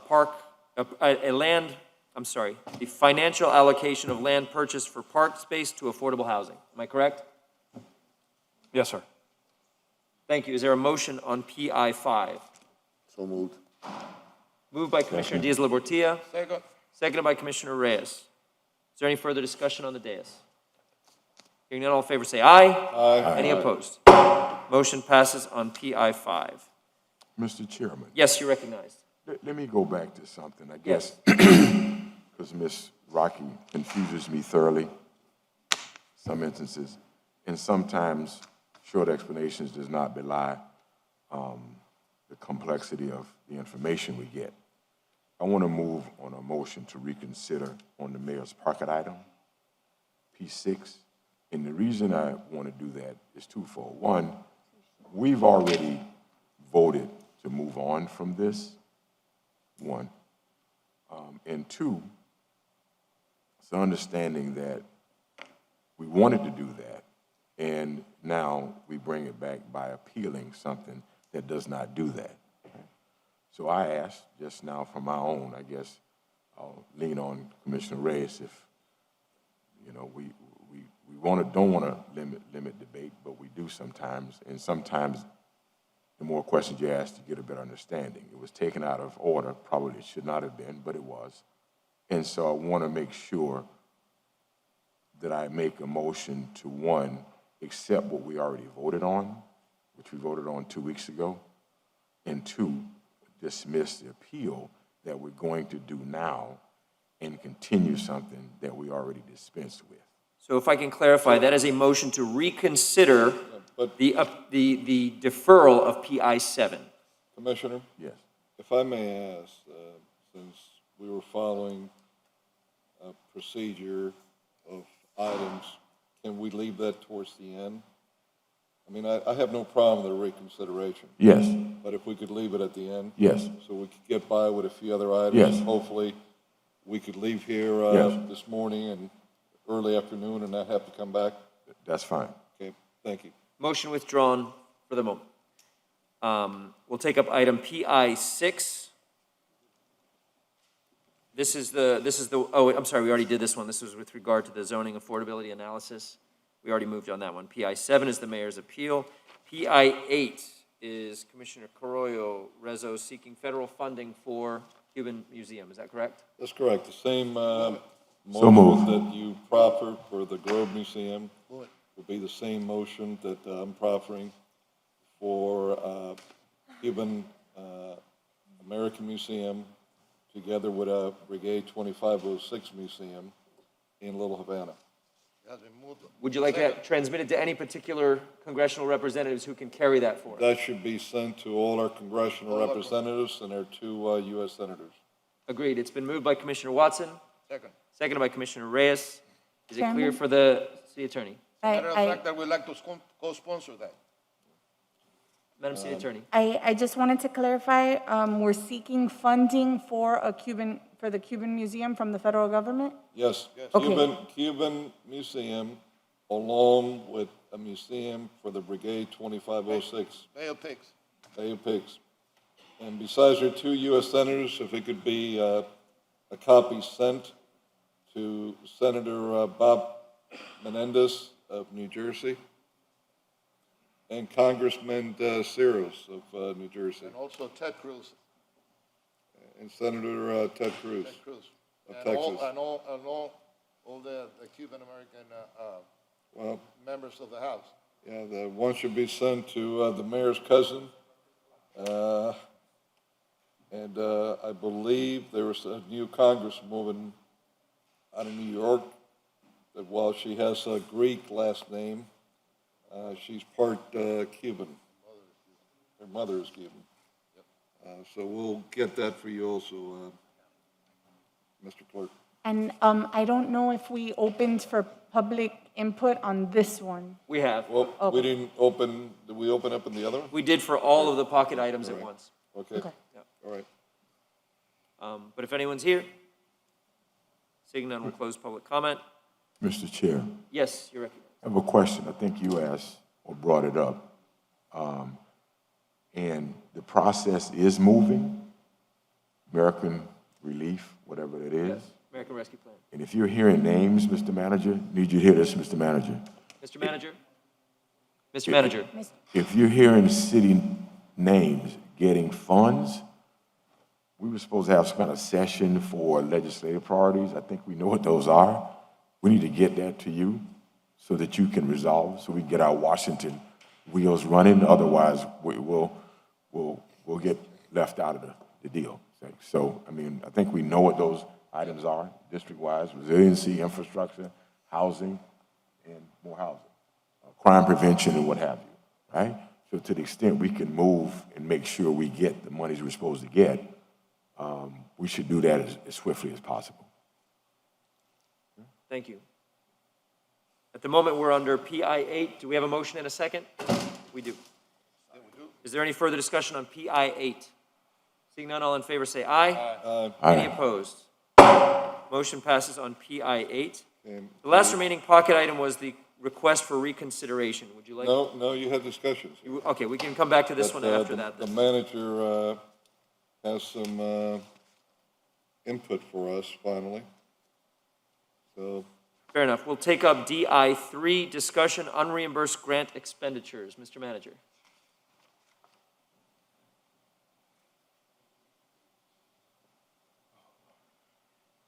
Good afternoon, Commissioners. Erica Pascal Darling with the City of Miami Finance Department. DI-3 is a requirement of our Financial Integrity Ordinance, which requires us to report any non-reimbursable grants on a quarterly basis.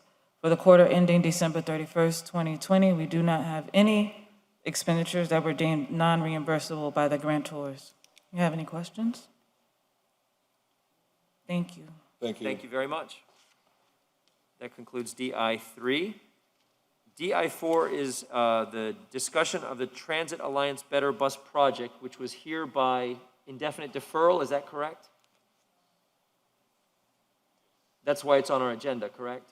Yes. Okay, I had thought the county was going to present on this item, but there's nobody here to present on this, correct? Yes, the county is not coming in. Got it. I would just like it noted that we will have positions on this issue. One of my constituents, or a representative of many constituents, spoke this morning that we are not in favor of the removal of the bus routes on 37th south of US 1. But I'm sure many of these commissioners have similar concerns on the Better Bus Project. So I would like to defer this item and bring it back so that each commissioner has the ability to weigh in. So move on the motion for deferment. Yes, so we'll defer this. Mr. Colonel Dodd, do you have time to meet with each commissioner between now and the next commission meeting to go over the different routes that might be removed on which we can take a resolution? Absolutely, Commissioner, and we'll settle up an appointment with all of them. So April 22nd is okay for you? Yes. All right, so we will defer to April 22nd, Commissioner? Okay. Moved by Commissioner Carollo, seconded by the chair. All in favor say aye. Aye. Mr. Vice Chair, just for Yes, sorry, information, the agenda item has a package at the backup that has a memo from the administration that gives you all the information about this study. Yes, but I don't know that each commissioner has gotten the moment to weigh in on which routes they want to fight for. So that's why we'll defer it, and we'll come back, and I'll certainly be passing a resolution on behalf of my community. Motion passes for deferral to April 22nd. That's DI 4. Can we jump to DI 8? Yes, DI 8, homelessness. I may have incorrectly put that as a deferral to May 27th. Has that been deferred? Okay. No. So DI 8. Yes.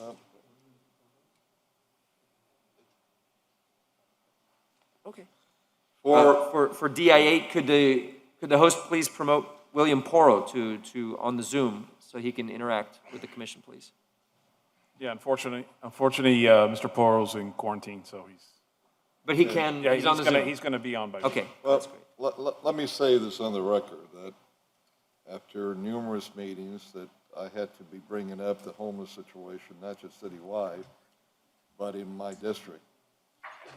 There finally has been action taken in the Jose Marti area, where it's pretty much clear up. Over at 7th Street by 4th Avenue, you have about 3, 4 maybe that are popping up again. So we need to be going back to it. But in the Flagler Street area and 12th Avenue where Walgreens was, and that was one heck of a mess for years and years. For the first time in a long, long time, it's been cleared up. And that has been a huge positive for the neighborhood. Obviously, we need the cooperation of all our forces to keep people that are sleeping, one here and one there, not bunched up, but just spread, to be offer shelters and to be taken off the streets. Having said that, for my district, that there has been a very positive improvement, and I appreciate everyone that's been involved in that. I have to say that downtown is beginning to look like a war zone. In fact, right across on the other side of our MRC building, you should take a walk there, Mr. Manager, is Tent City. Tent after tent after tent. We got hundreds of people all through that area. And frankly, no city in America, but in particularly a major city that brags is the gateway to Latin America, and should have a situation like that. So I think we need to pay attention to our downtown and what is happening there, because it's scary what I'm seeing. And at times, I mean, you got food thrown all over the place, and it's just trash. It's, you have a tent city there. And, this is Miami, where we shouldn't have that any longer. But if you like to address, or Mr. Poros to address the homeless issue overall in the city, or if the commission would like for it to be deferred, I'll be open to it. Commissioner, if I may, good afternoon, everybody. I apologize that unfortunately I am under the weather. Hopefully not as bad as Commissioner Watson, but I feel under the weather, and out of caution, I had the COVID test yesterday and I'm waiting back the results. So my apologies that I could not be there in person. I do have a brief. Could you state your name and title for the record? Oh, I'm sorry. Commissioner William Porro, Department of Human Services. Thank you. I created, Commissioner Carollo, a small presentation, if I may, just on the homeless issue and the direction that we'd like to take, and obviously input from all of you and administration, just to keep this moving forward and trying to get ahead of the situation. So if I may briefly just share my screen.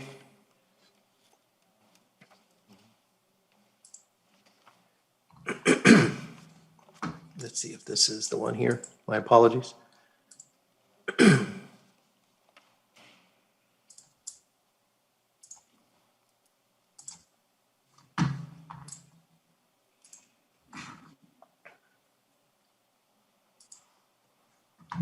Hopefully you can see my screen now.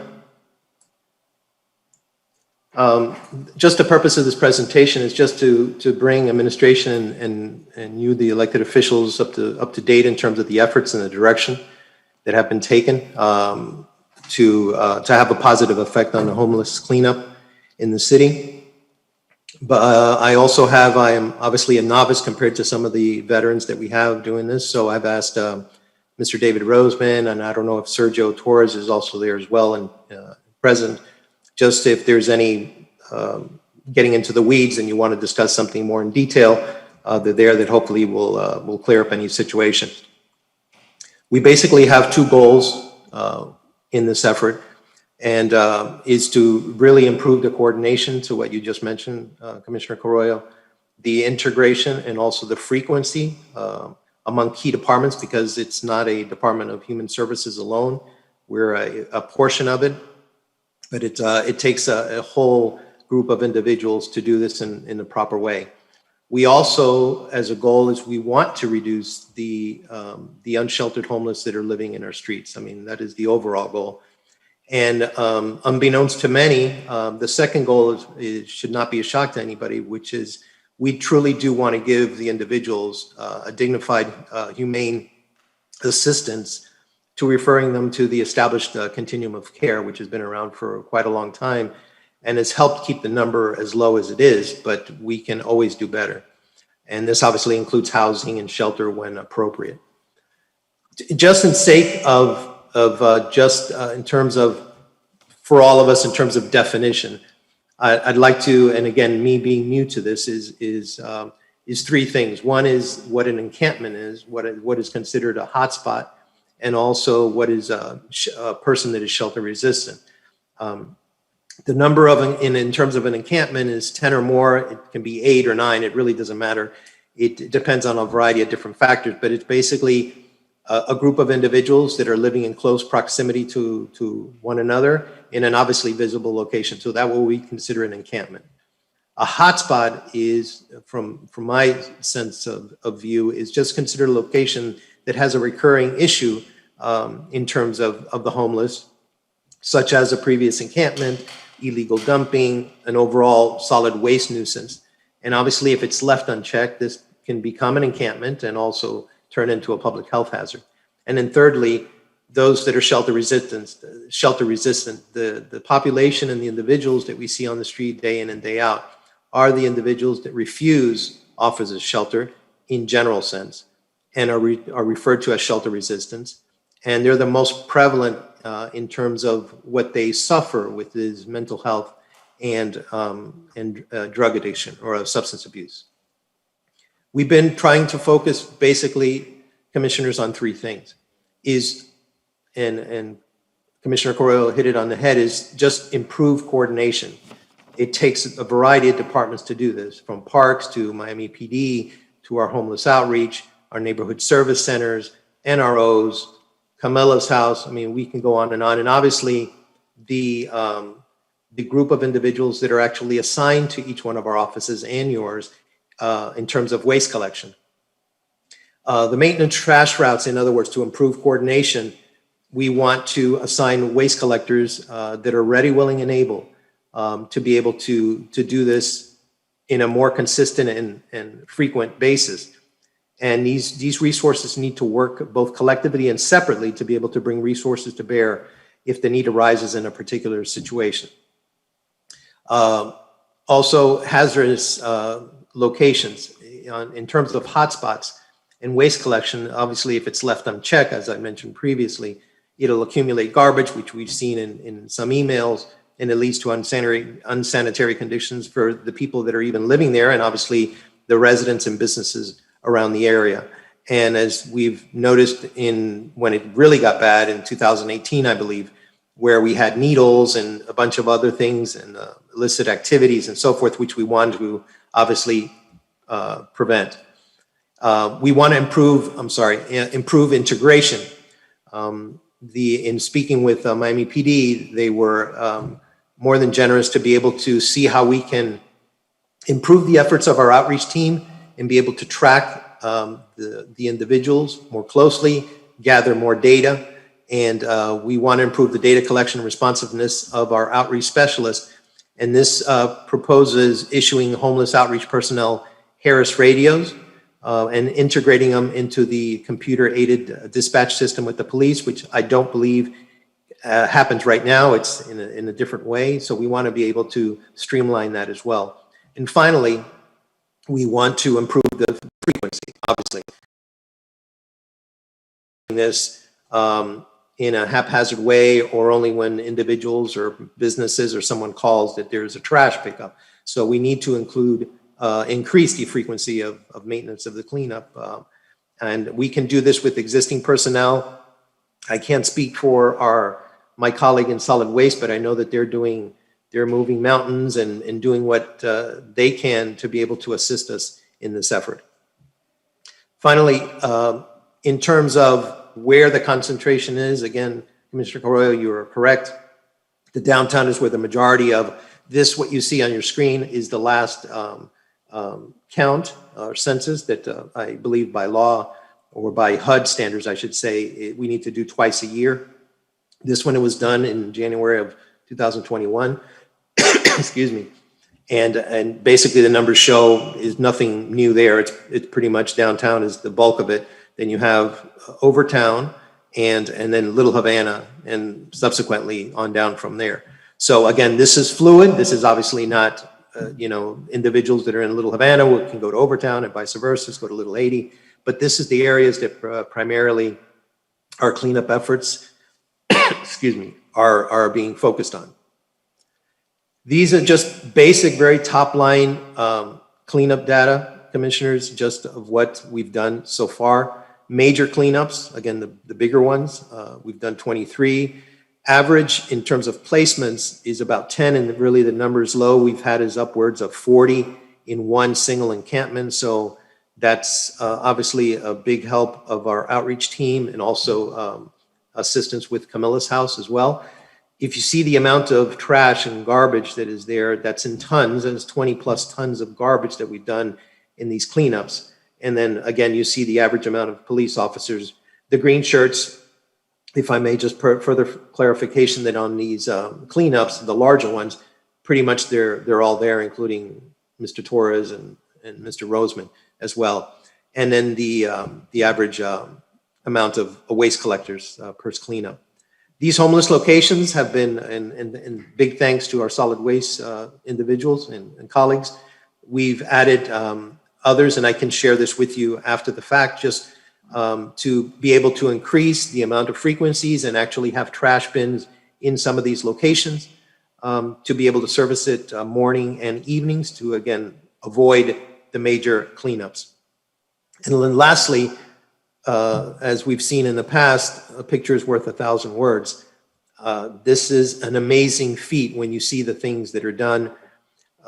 It's mentioned, we're fighting sometimes well-intended individuals. They give the homeless individuals tents to live in, and obviously they block streets and so forth and so on. So we're always fighting a tide. But if you see the amount of effort that it takes to get that to this is, my hat's off to my colleagues. I don't take any credit for this. It's just an amazing feat. And this is continually done, and a lot of effort and resources are spent doing this. So again, it's a lot of work. These are just some of the strategies. And again, this presentation I'm going to share with each of you to get your opinions on in terms of some things we can do to improve the outcome measures of our homeless population is to basically get them off the street into a better living condition. The maintenance, waste collectors, there's some things happening, either within our budget, if we can potentially get a licensed clinical social worker. There's also some things that are happening in the actual providers like Camilla's House and Lotus House, excuse me, where they are also doing something similar. The maintenance waste collection, obviously, we're already working on that, and that's should hopefully help in the long term. I've also asked for a legal review in terms of just the things, just to clarify after Pottinger, the things we can and cannot do in terms of the tents and just a lot of the nuances that entails. Longer-term strategies, one of the things that I am working on as well is just the installation of the large feeding ordinance signs, which I found that were actual signs, but I need to get quotes in order to get those things installed. And again, just improving the outcome measures on the back end with Camillus House and others, because without that, it's literally a revolving door in terms of these homeless that we assist, and then they go back out on the street. So I will leave it there, gentlemen, and just I hope that helps in terms of that. So. You recognize Commissioner Carollo.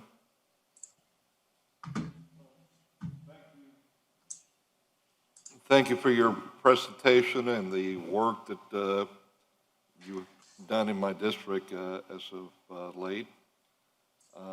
I'd like to present a resolution requesting of the city manager that in all the key areas where we have major concentration of homeless, that we do the recommended twice-a-week cleaning that Mr. Porras has recommended.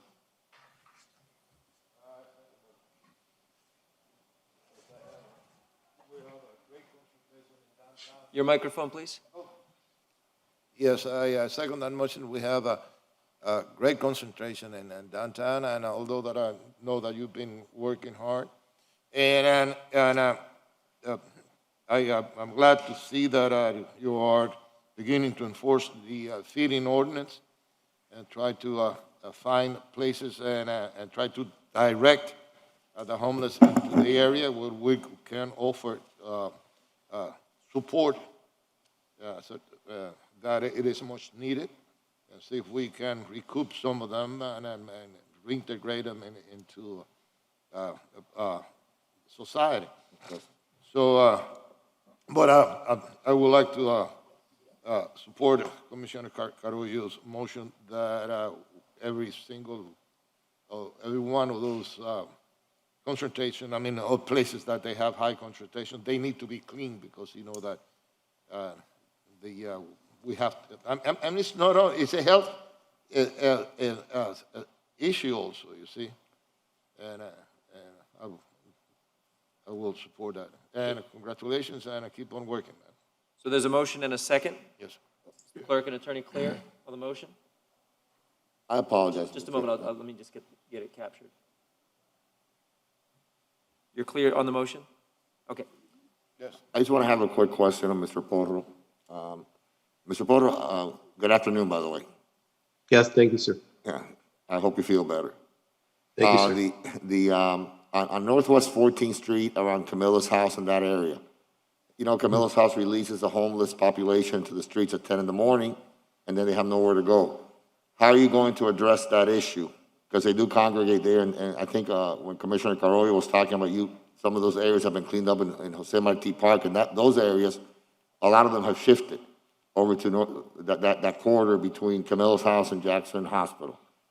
And we have sort of like a tent city there, I think, as Commissioner Carollo described it. How will you address that issue with those meandering homeless people moving around once they're released from Camilla's house? What's your plan for that? That's a great question, Commissioner. I know that the areas, I'm looking here at the list, and there are some on between 7th and 8th Avenue and so forth. It will address in terms of picking up additional garbage twice a day. It's really hard, and I don't want to get into some of the nuances, but I feel your frustration, as does our homeless outreach staff and others. That sometimes we're almost getting beaten to death with these things. But in terms of the person, just, you know, unless they're loitering around, and I know that's probably not the right word to use, but that's why I said meandering, not to use the word loitering, but you know what I meant. You know what I meant. But again, those things are what we struggle against. If at least our first attempt at this is to get in front of it, sir, to address the cleanliness of our streets. If Camilla's house releases someone, and we can have those discussions, and we should, on an ongoing basis, it's hard for us to control any of that. So at least from Department of Human Services side. But if we can at least address, at least on the first effort, to the cleanliness of our streets, I think it's gonna be much better in the long run. And then we gotta tweak the whole continuum of care, because if we, our outreach staff does an amazing job getting individuals referred, but again, these are shelter-resistant individuals for a variety of different reasons. And they are then put back out on the street after, 2 weeks or whatever. So I don't know if Sergio is there or David, they want to add more details, but it is really a difficult situation. So it's probably not the answer you want to hear, but I'm being truthful. So No, I like your honesty. The issue is whether you're having ongoing conversations with Camilla's House and Lotus House and all these other organizations to try to find some kind of common ground and finding a solution to the problem. And I'm sorry I'm interrupting. I know we're in the middle of a motion, but I didn't get a chance to ask a question. I was in the restroom, so my apologies. But I want to make sure that you're having the conversation, that you kind of have a coordinated effort on how you're going to address that issue. Because not only it's from Camilla's House on 7th Avenue all the way to Bob Hope Avenue and all the way over to where the entrance to Jackson Memorial is, the emergency room. So it's all that street, and then 11th Street too, and so it's all over that area.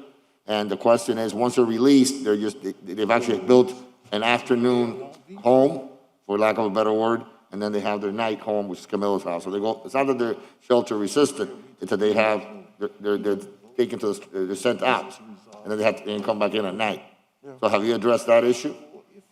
Personally, I have not, but I will address that specific thing and see what can be done. At the end of the day, Commissioner, if we're not all in line to address the outcome measures, and that means getting individuals off the street, there needs to be a goal in terms of every year, how many are we going to get off the street? Because at the end of the day, that is the ultimate goal.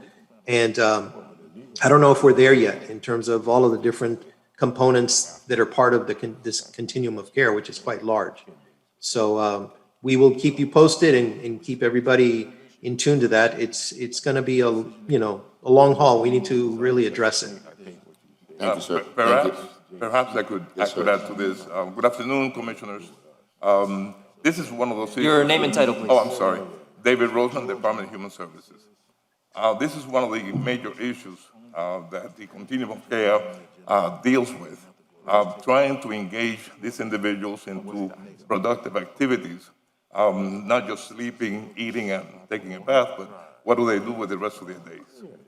For instance, we have vocational programs, training programs. The DDA right now hires many people who have gone through Camilla's House programs to do exactly what many of them are capable of doing, which is sweeping, cleaning, painting, etc. So this is a competing initiative to try to get people to go the right way and to do the kinds of things that will get them out of that kind of lifestyle.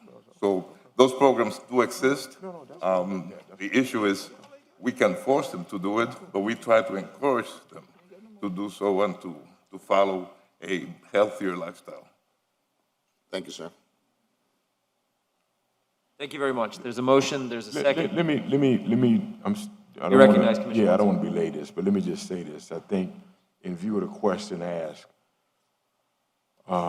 sometimes movement is good. So Mr. Porro, thanks for your efforts, 1.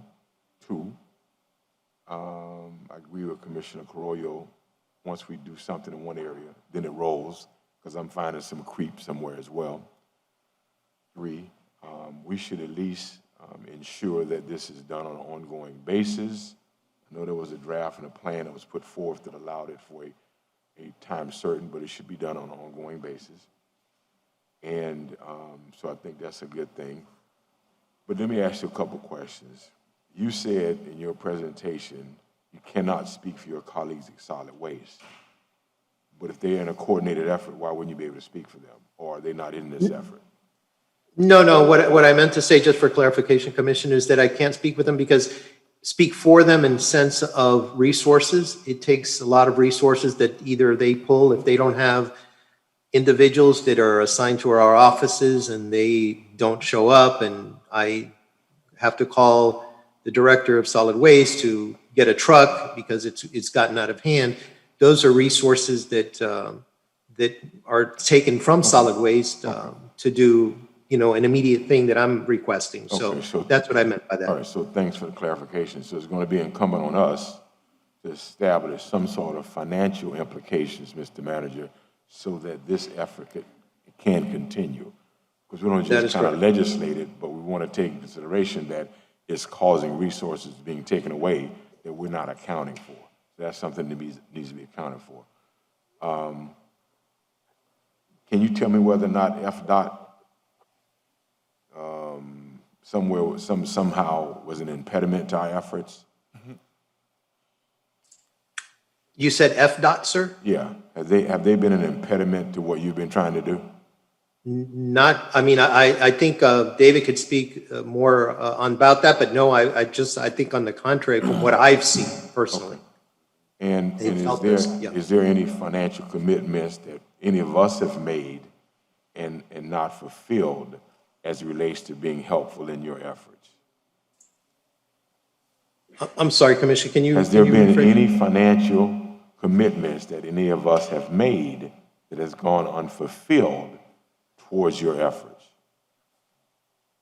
We're looking at that very carefully and with a very sharp pencil because we don't want to increase cost, obviously. But as of right now, I think that there are some positions in our outreach team that are still vacant that we need to fill. And again, I can't speak for solid waste, but we need to fill those positions as well. And I think there is some solid waste assigned positions that are also vacant. I could be wrong about that, but yeah, so there could be a financial impact long-term, but that's to get to the numbers we need to get to just of our normal staff, not to increase it, if that makes sense. All right, Mr. Chair, I want to add something. I don't know if the maker of this motion would accept this amendment. But I'm sorry. Look, I had this, I've been juiced up with so many chemicals, it's not even funny. Let me just be able to be clear. We had monies from the feds on the issue of the mental health and caseworker support a couple of months ago, and we kind of rejected it. It wasn't really our department's program, but it was monies that we probably should accept and move on to help in this effort. And I'd like to see that brought back. Is that something I should do with this as an amendment or be separate? I don't mind accepting it, Okay. Commissioner. All right, so Include it in the motion. okay. I'm fine. All right, so yeah, we got from the feds $5.1 million. And at that time, and I understand with my colleagues, which is kind of kicked this all off, it appeared as though we kind of got free rein money. We didn't. We got money to use for this effort. And I'd just like to at least bring this back to the next meeting. So it's really not an amendment, I apologize. I just want to make sure that it gets brought back for the next meeting, okay? Okay, so no amendment necessary. No amendment necessary. Thank you. There's been a motion, there's a second. Any further discussion on the dais? All in favor say aye. Aye. Any opposed? Motion passes on. Thank you. Thank you. That was DI 8, homelessness. Can we take up DI 5? And by the way, gentlemen, we have 1, 2, 3 discussion items left and the potential reconsideration of a pocket item. If we could take the others before DI 5, that, depending on what happens, could be longer. DI 9, and then DI 10, the manager, I think, is ready to. All right, we'll take up DI 9. Are you taking these together, one discussion item? Well, I think they're separate, but it should be quick. We'll start with DI 9 then. So on both of those, we'll have a series of items before the commission, starting with the next meeting on certain land acquisitions. We have some resolutions we're putting together. There's some backup information that we're working on relative to finding a necessity, in particular on the park side. And then also we're working on some legislation for specifically, that'll come up probably within 2 meetings, specifically as how we're going to recommend we allocate the next tranche of money for affordable housing in terms of out of the bond issue. So we're going to work towards that too. So there'll be a series of agended items over the next probably 3 meetings in sequence, all addressing various aspects of these 2 discussion items. And do you have, Mr. Manager, the resolutions that are then ready to be presented for approval to this commission at the next meeting? Yeah, the resos are done. The only thing we're missing was some backup information in terms of Okay. analysis, because the city attorney's office had recommended we include those as part of the resos. Okay. Is this, I mean, You reckon? Mr. Manager, is this part of the Miami Forever bond, the next tranche, the allocation? Is that what you're gonna? One of the aspects of it, especially on the affordable housing piece. Right, on DUI 10, right? Correct. Okay, and what's your criteria? What process, what internal process is your administration going through to see where those dollars are gonna go?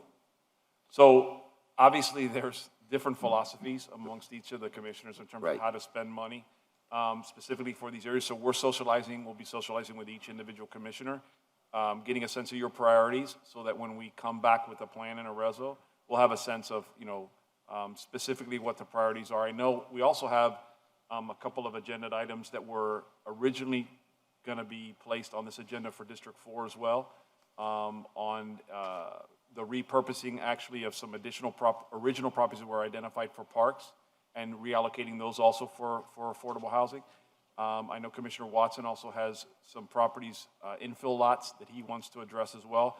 So all of those will be taken into Right, consideration. and so do I, but the repurposing is one thing. I'm talking about the allocation of dollars. Yeah, that's all part of it. Okay. That'll all be sort of incorporated into a single plan. Right, and that's what we're working on now. And what's your timeline for that?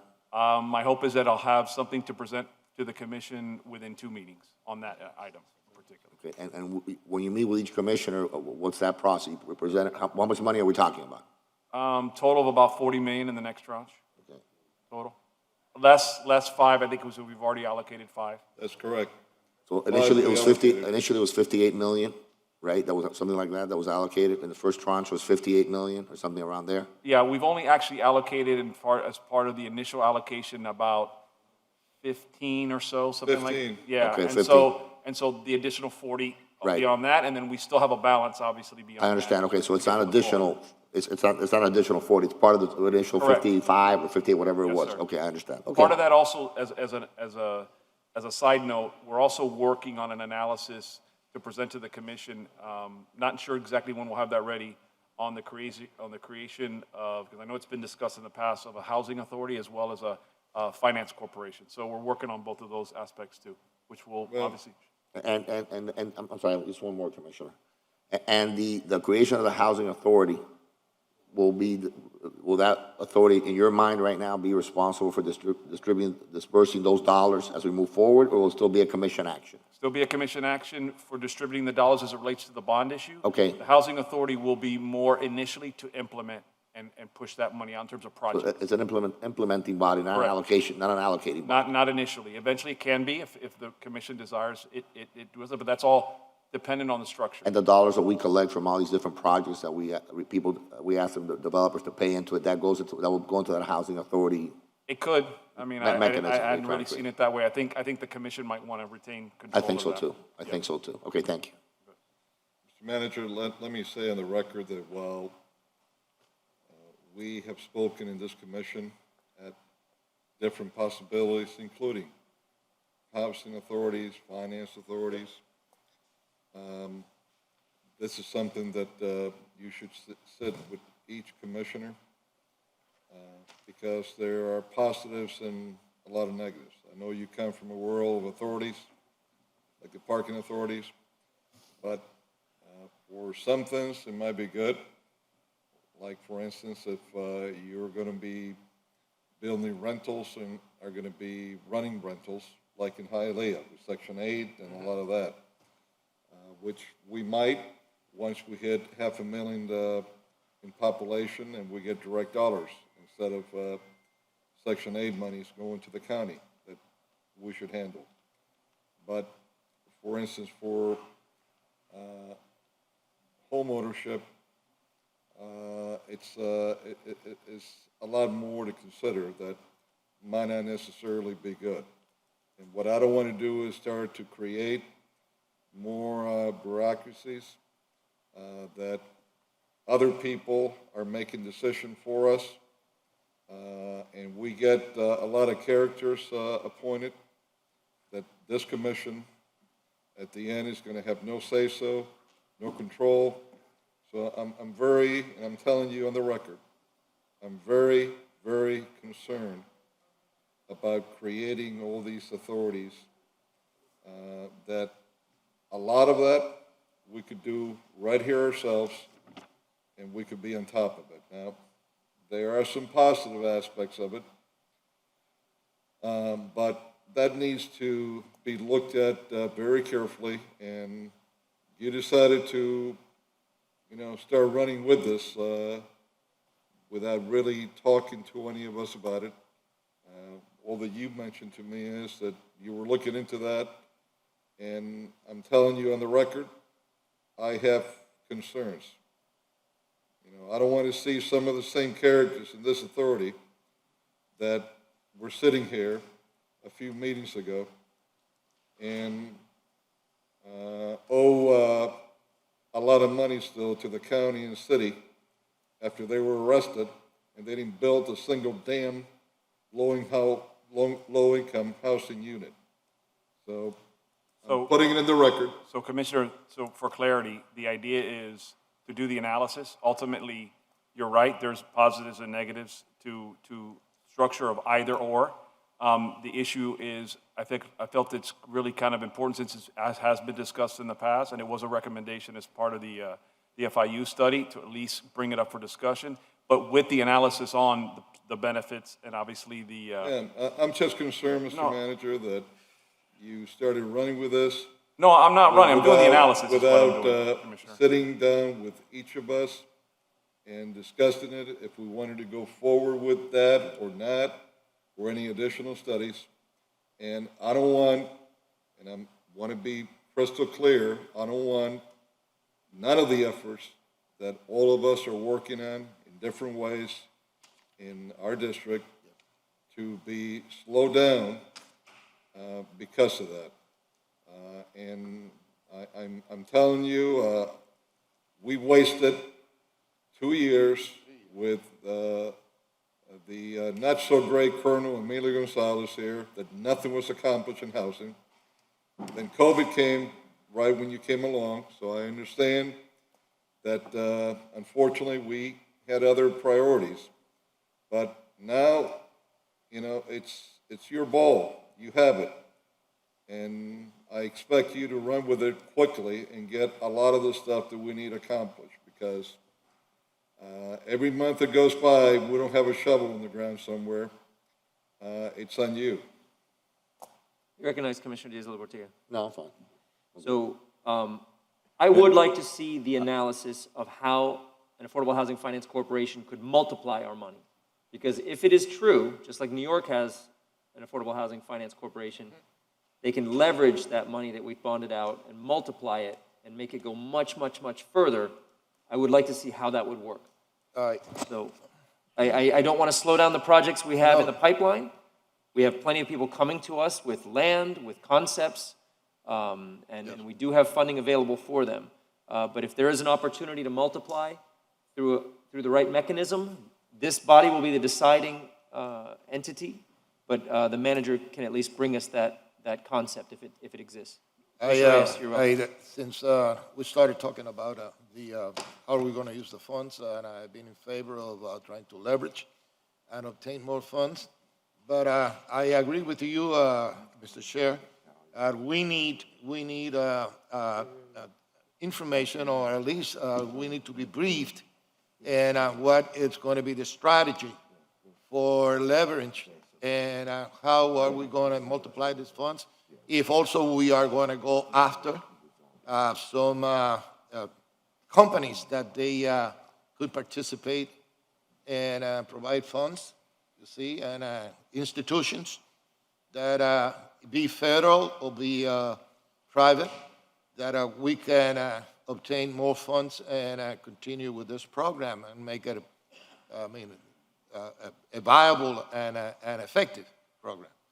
You see, because as Commissioner Carollo has said, since day one that we sat in this desk, we have been promoting and asking to, to start a program to develop real affordable housing that is much needed in our city. Thank you, Commissioner Reyes. Any further discussion on DI 9 and 10? Yeah, I just want to support the concept and principles that Commissioner Carollo talked about. I always find it when governments create other governments, they really don't know how to help resolve issues. And I've served on the Housing and Finance Authority, and the only reason at this point that you would want the creation of one is if we're going to fight for that authority to get the same tax credit implications as the state has. Because the state has the 9% credits. Unless we're going to fight for permanency of that authority and power, we don't have to create another body to tell us ultimately what we're going to do anyway. I just think that, okay? The most powerful thing that tax credits do and housing and finance authorities do is bonding capacity, okay, and tax credits. And the state, and unfortunately, it's not permanent. Fighting that fight for 20 years. And when it's not, permanent, then you only get tax-free or non-taxable 4.5%. What I'd like to do, hopefully, if it's a part of our legislative push, particularly in cities like ours, that we're now in a whole state of not being able to provide affordable workforce, whatever we want to call it, is to go on record fighting for that, so that if there is a authority given by tax law, we get a chance to get it because we have the housing problem we have and we get 9% credits. That's what's going to help us, because we'll never have enough money to do what we need to do. And so I just wanted to say that in support of what Commissioner Carollo said. Thank you. Thank you. Thank you. And we're talking about housing authority versus a finance corporation, two different mechanisms as well. So I look forward to just seeing what options are, and then we'll make a call. Is there any further discussion on DI 9 or 10? We'll close those items. DI 5, city-owned marinas.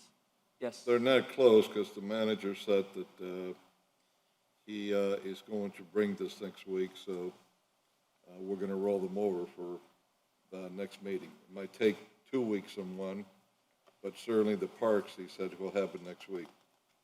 So you'd like to set another discussion item, or will they be action items? It'll be action item. Be action items. Both will be action items, actually, in the All coming right, so months. so you're going to set a resolution of some sort for... Correct. Okay. We got to stop discussing and start doing it. That's a good idea. That's why the chairman said action items. They usually,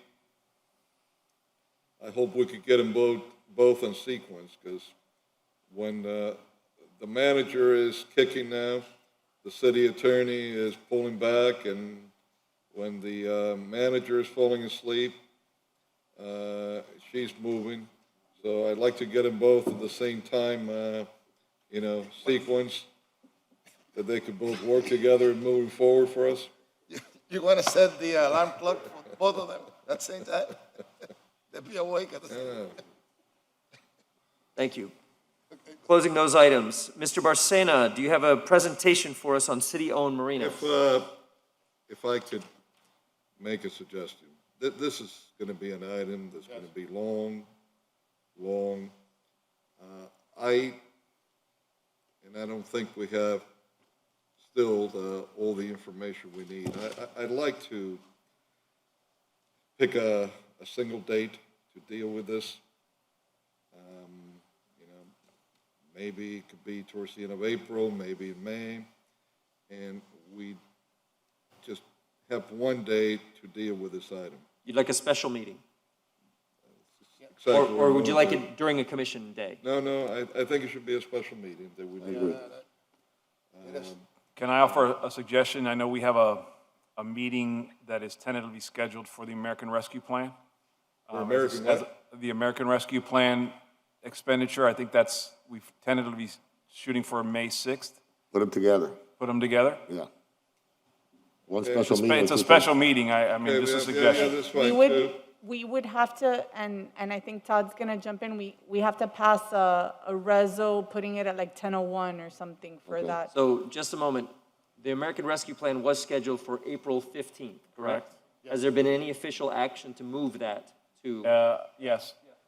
So we're not gonna talk about what we need, I'm telling you. I thought it was the 15th too. So when was there an official action moving it to May 6th? We put yes, I think Todd wants to. Hello, Todd. So I received a memo from the mayor on Monday indicating that the meeting for April 15th was rescheduled to May 6th. I did send out an email to all elected officials and their staff regarding the updating meeting date and time. So we have two options here. One is for the commission to simply just schedule a special meeting maybe an hour or two after what the mayor has already requested for a special meeting at 9 a.m. for the American Rescue Plan. Or two, the commission could just pass a resolution today, like Commissioner Diaz-de la Portilla indicated, just combining the two, and I'm going to assume that would supersede the mayor's memo. That part I understand. I was just wondering why there isn't necessary, it's not necessary to have an action of the commission to change the date of a special commission meeting that was scheduled by commission. No, the mayor can schedule any meetings that he wants. You recognize that? The special meeting for May 6th was actually scheduled by the mayor. Yes. He called for the special meeting regarding the American Rescue Plan. The commission did not pass a resolution or anything regarding that special meeting. If I'm not mistaken, we gave direction on the dais to the manager with regard to scheduling that meeting. I'm going to assume then that the mayor just took it upon himself to ensure that he scheduled the meeting, which he has the power to do. Got it. So we did not set a date during that commission meeting when we gave direction to the manager. Okay, so it was by direction of this body to have the meeting, though, a special meeting. I do recall that. Then it was gone around to circulate, and the mayor set the date. Correct. So then by administratively, they have moved the date. Well, the commission had not established a date for the special So meeting. the answer is yes. Administratively, we have moved the date. Chairman, can I make a motion so that we have that special meeting at 9 a.m. that the mayor wants? And then we have another, or an extension of the meeting. 9:01. At 2 p.m.? Yeah, 2 p.m. 2 p.m. I'd like to give us the option to go earlier if we can. 9:01, just in case 9:01 then. Well, So, or we can have one special meeting with two subjects. well, that's what I'm saying. Yes, A that's special precisely- meeting with two subjects. That's But precisely. I was trying to give time certain on them, but I just want to move this along. This is the last, I think, Understood. item that we have before we do the one that Commissioner Watson has. Todd, you And recognize. we could be out of here. Mr. Leal, will the mayor have any issue with the commission basically taking it upon themselves to now schedule a meeting for May 6th to include two items, Yes. kind of superseding the mayor's memos? It doesn't matter if the mayor has an issue. The commission can set anything it wants on that agenda. True, but I'm out of deference to the mayor. Of course, that's different. He doesn't have any Good problem with that, afternoon, Eddie Leal on behalf of the mayor's office. No, we do not have an objection. Vice Chairman, to clarify, I think the question, the mayor's office sent two memos. One was scheduling the special commission for the funds that we'll be anticipating for April, and now we sent a subsequent one for May. So both of them were, technically speaking, procedurally speaking, were called by the mayor. I do not recall direction from the commission, but there's no objection if the commission desire is to have a special commission meeting either that day or a separate one to address the marina topic. No problem. It's honestly here nor there. I remember the motion, Reyes seconded it, we were going to have a special meeting, it was a good idea, but it doesn't matter. We have it, there's a motion to set a special meeting, two topics on the agenda, no time certains, Okay? for May 6th. May 6th. Yes. Very simple, It is. Yeah. quite simple. Okay? All right, so do you need a motion on Second that? that. There's a motion, is Yes. there a second? Commissioner Second. Reyes, All in favor of the item say aye. Aye. Any opposed? Motion passes. We have a special meeting scheduled. and then- Time? I A got time? you. I got it. Time? It's so. Madam City Attorney, you have something? Time? You- 9 a.m.? Yes, please, 9 a.m. Right, so I just wanted to restate that the special meeting is going to be on May 6th at 9 a.m. here at 10 Miami City a.m.? Hall Okay. to address two items, the American Rescue Plan and city-owned marinas. Yes, the city attorney has been overruled. It's 10 a.m. Oh, 10 a.m. Yes. My apologies. Okay.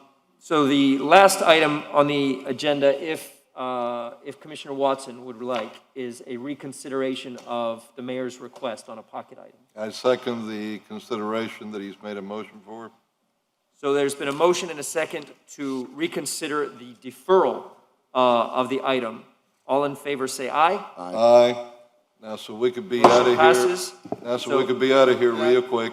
I will Yeah, make, but I want you to go to, okay, I will make a motion to approve the mayor's request, and let me be clear why I'm making the motion, since he brought it back up, otherwise we wouldn't have.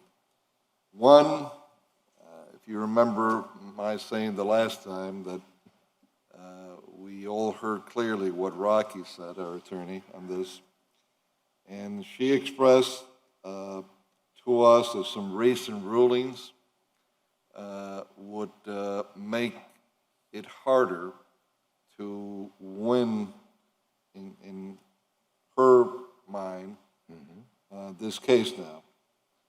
Secondly, I believe, and that's the only area that I wanted to have gotten more information, but I believe that this limits everything to land use. And then you had a wonderful idea, Mr. Chairman, that we should go to the courts so that we could get a clarification from the courts. So my motion is going to be two parts, that we approve the mayor's request as stated, and that we instruct, I don't know if it would be Rocky again, or if the city attorney would do it. I don't know if there's a conflict still in this, that you draft the wording, or she drafts it, whoever's going to do it, for us to be able to vote upon it at the next commission meeting on the wording, because we need to see it before it's done, in going to the courts so that we could get a declaratory ruling on what the powers of the mayor are, what the powers of the commission are as to that respect of the veto. Mr. Chair? Second. Just a moment. There's a motion and there's a second. You recognize Mr. Chair, Commissioner Reyes. yes. You see, I have nothing against reconsidering this, but I have a question. I have a question. You see, I've been around for a long time. I have seen Mr. Leal running back and forth trying to convince everybody to pass this without waiting 14 days. That sense of urgency, you see, when I see a sense of urgency, there is always an ulterior motive. And I want to make sure there's not an ulterior motive in this, because I don't know. Because 14 days that we were going to reconsider this is nothing. And and that's why I'm hesitant in voting for the reconsideration and for the, I mean, I could vote in favor of this, of the major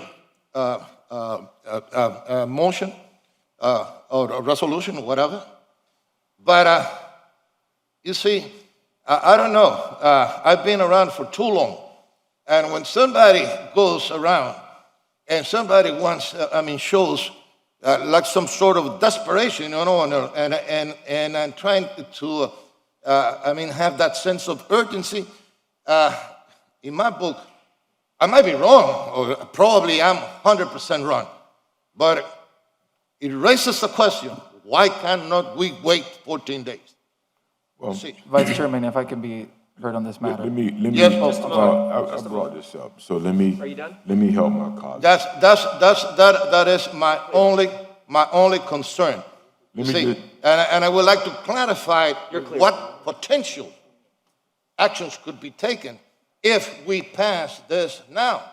Because what I think, what it shows, I said a little while ago, perception is everything. The perception is we have to pass this because of something. You see, and I don't know because I'm not an attorney. I don't know what passing this, what could bring, you see, and I want to get myself educated in the consequences of passing this. Because the only thing that we want to do is wait 14 days, we will reconsider, and everything will come on the table. And that will give me time to sit down with the city attorney, sit down, ask Rocky, what are the consequences of this? Thank you. You're clear. Commissioner Watson. I just want to say, look, I may have caused this confusion, so I want to at least clarify for my colleague. Two things. One that's already been said. One, we've already voted on this to move forward, in part because you said it's time for it to move forward. That's one. Two, the additional information, and sometimes talking a little bit extra helps. The additional information is the personality notwithstanding the veto, right? Notwithstanding, Commissioner Russell came up with a good idea. If we're trying to determine, as you would like to know, about the mayor or anybody else going forward, veto power, there's a vehicle for that. I don't believe at this point that now having a continued lawsuit is going to do that. Okay. So that's the only reason. I'm not an attorney either. Okay, But listening, that's the only reason that I say, let's move, let's dismiss this, and then have that other process, as the commissioner said, in order to make that determination about the position and what happens. Well, No sense of urgency, just that. No, it's a sense of urgency because it's been running around back and forth. But I just want to make clear, and somebody to clarify that this has no effect on the vote that we took today. Neither is going to be presented. No, it's not going to be presented, and no by anybody else. If somebody else tried to try to bring it back, then we will have to vote against it because I don't like to be used. And let me tell you, it's because I've been with conspiring since I was 14 years old. And I've seen a lot of every time there is a sense of urgency, it gives me the hairs on the back of my neck start standing up, you see? And that is something that I want to clarify. Okay. Vice Chairman, Thank you. Mr. Leal, do you need to be recognized? briefly, I wanted to address Commissioner Carollo's comment. And this is a good time, I think I remember everybody was there at the State of the Union, where we all came together, we all addressed the benefit of the city and the desire to work together. I think it is our obligation to our residents, I live at the city, to work together.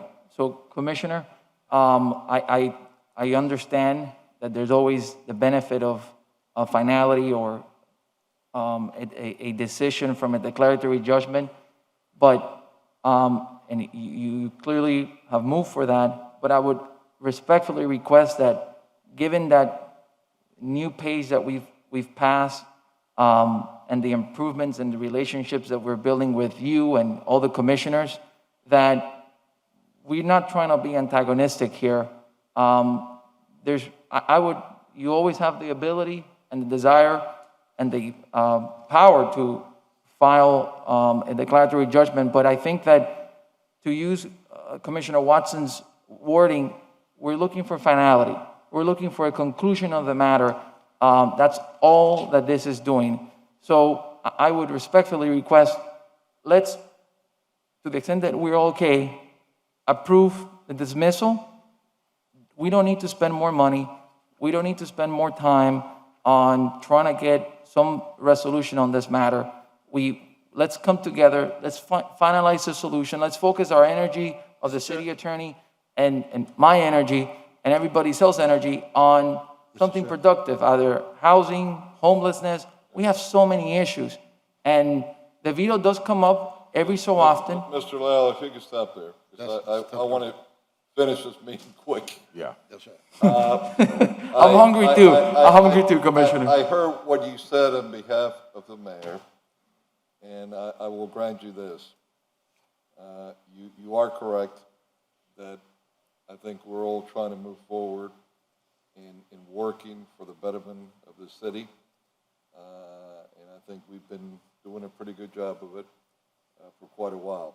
So, having said that, I'll go back to one of my original statements, that this mayor, along with every other mayor that I know of, I certainly rarely would veto something, except when I fired Mr. Garcia Pedrosa. But mayors rarely veto. So I'm not concerned that this mayor is going to be vetoing constantly. You are right that if in the future, if there's a veto, that this commission or a future commission doesn't agree with it, don't think the mayor could do it, it could go for a declaratory judgment at that time. Therefore, what I would do, so that we could end this meeting and everyone's happy, I will withdraw the second part of my motion that the chairman instigated. Thank you. By his suggestion, and just leave it in approving the resolution of the Miami City Commission authorizing and directing the city attorney's office to dismiss with prejudice the case file of the city of Miami versus Ernesto Cuesta et al. Pending in the 3rd District Court of Appeals, case number 3D 21-532. And so if the seconder of the motion accepts that. Accepted. And we don't need to add the additional part. If at any time in the future, I repeat it, there is a veto that this commission or a future commission or a future mayor makes that the commission is in disagreement with, and whether the mayor could make that veto for that particular item, then it could go to the courts for a declaratory ruling. Mr. Mayor? Thank you. Mr. Chair? Just a Thank you, moment, sir. Commissioner. Thank you. Okay, thank you. There's been a removal of the amendment. There is just a remaining motion and second on PI 7. Commissioner Reyes, you recognize. Yes, I cannot support that, Commissioner Carollo. I believe that we, not for the sake of this commission here, future commission and future mayors, we should clarify what are the powers so we cannot say, have a conflict between the mayor and the city attorney and the mayor's legal counsel. And we should have a clear notion or knowledge of what it is available by the mayor according to our charter or what it is not. I don't want to go through this process again. I don't want to go, and I think we should do it. It is nothing against the mayor. It's nothing against Leal. It is nothing against anybody. It is looking ahead and trying to clarify it so we don't get into this mess again. Thank you. Any further discussion? I agree with what you're saying, Commissioner, in the sense that we don't want to be in this situation again. At the same time, let me tell you why I was so amenable to Mr. Leal's suggestion. I'm not naive to understand that this could go in two quick different directions. The commission could lose a lot of its authority that it has now, and the mayor can gain more. Obviously, the mayor could lose some of it too. So I am not concerned with that right now. I'd rather leave some of the questions in limbo. Okay. And if we have to deal with it in the future, and frankly, I'm not seeing anything in the horizon that we would have to bump heads with. I just have a final comment. One at a time, please. Yes. Are you done? Yes. I have a Reyes. final comment. Mr. Leal, you see, I was one, during the State of the Union, it was my words that I said that we set our private agendas aside and work together. And I have said that all along since my the first time that when I was sworn in. And sometimes haven't seen that. Coming from the mayor, coming from us commissioners too. I'm not going to blame anybody in particular. But this had nothing to do with it. You see, don't appeal to the emotions because it is not proper to do it here. We are working together. And what I want to do is, in order for us not to be bickering among ourselves, to have an interpretation that it is what we can do and we cannot do. That's it. You see, in order to not create further divisions. So your argument about coming together, it is not valid because this will not create further division. What will this create? It is unity because everybody will know where the place is. Okay? Thank you. That's it. Any further discussion? All in favor, say aye. Aye. Any opposed? Yes. I'm opposed. Sure. Motion passes 4-1. Last item, please, just housekeeping. We need to defer item DI5, the marina item, to the May 6th meeting. Moved by Commissioner Correa, seconded by the chair. Any further discussion? All in favor, say aye. Aye. Any opposed? For those of you who've been waiting all day for that item, I apologize. We'll be taking it up on May 6th. Thank you for your patience, your advocacy, your Chairman, involvement. Yes, I Madam have to City read a Attorney. script. I have to read another script for the Chalks attorney-client session. Yes, as soon as that script is finished, we will be adjourned. Thank you. Mr. Chairman and members of the commission, pursuant to provisions of Section 286.0118 Florida statutes, I'm requesting that the City Commission meeting of April 22nd, 2021, an attorney-client session closed to the public, be held for purposes of discussing the pending litigation in Chalks Airline v. City of Miami, case number 17-023207CA01, and Chalks Airline, Inc. and Nautilus Enterprises, LLC versus Miami Sports and Exhibition Authority, City of Miami, case number 18-030887CA01, both pending in the Miami-Dade Circuit Court, to which the city is presently a party. The subject of the meeting will be confined to settlement negotiations or strategy sessions related to litigation expenditures. This private meeting will begin at approximately 10 a.m. or soon thereafter as the commissioner's schedules permit, and conclude approximately 1 hour later. The session will be attended by members of the City Commission, which includes Vice Chairman Ken Russell and Commissioners Alex Diaz de la Portilla, Joe Carollo, Manolo Reyes, and Jeffrey Watson, City Manager Art Noriega, City Attorney Victoria Mendez, Deputy City Attorneys John Greco and Barnaby Min, and Senior Assistant City Attorneys Christopher Green, George Wysong, and Carrie McNulty. A certified court reporter will be present to ensure that the session is fully transcribed, and the transcript will be made public at the conclusion of the litigation. Thank you. And just for the record, meeting is adjourned.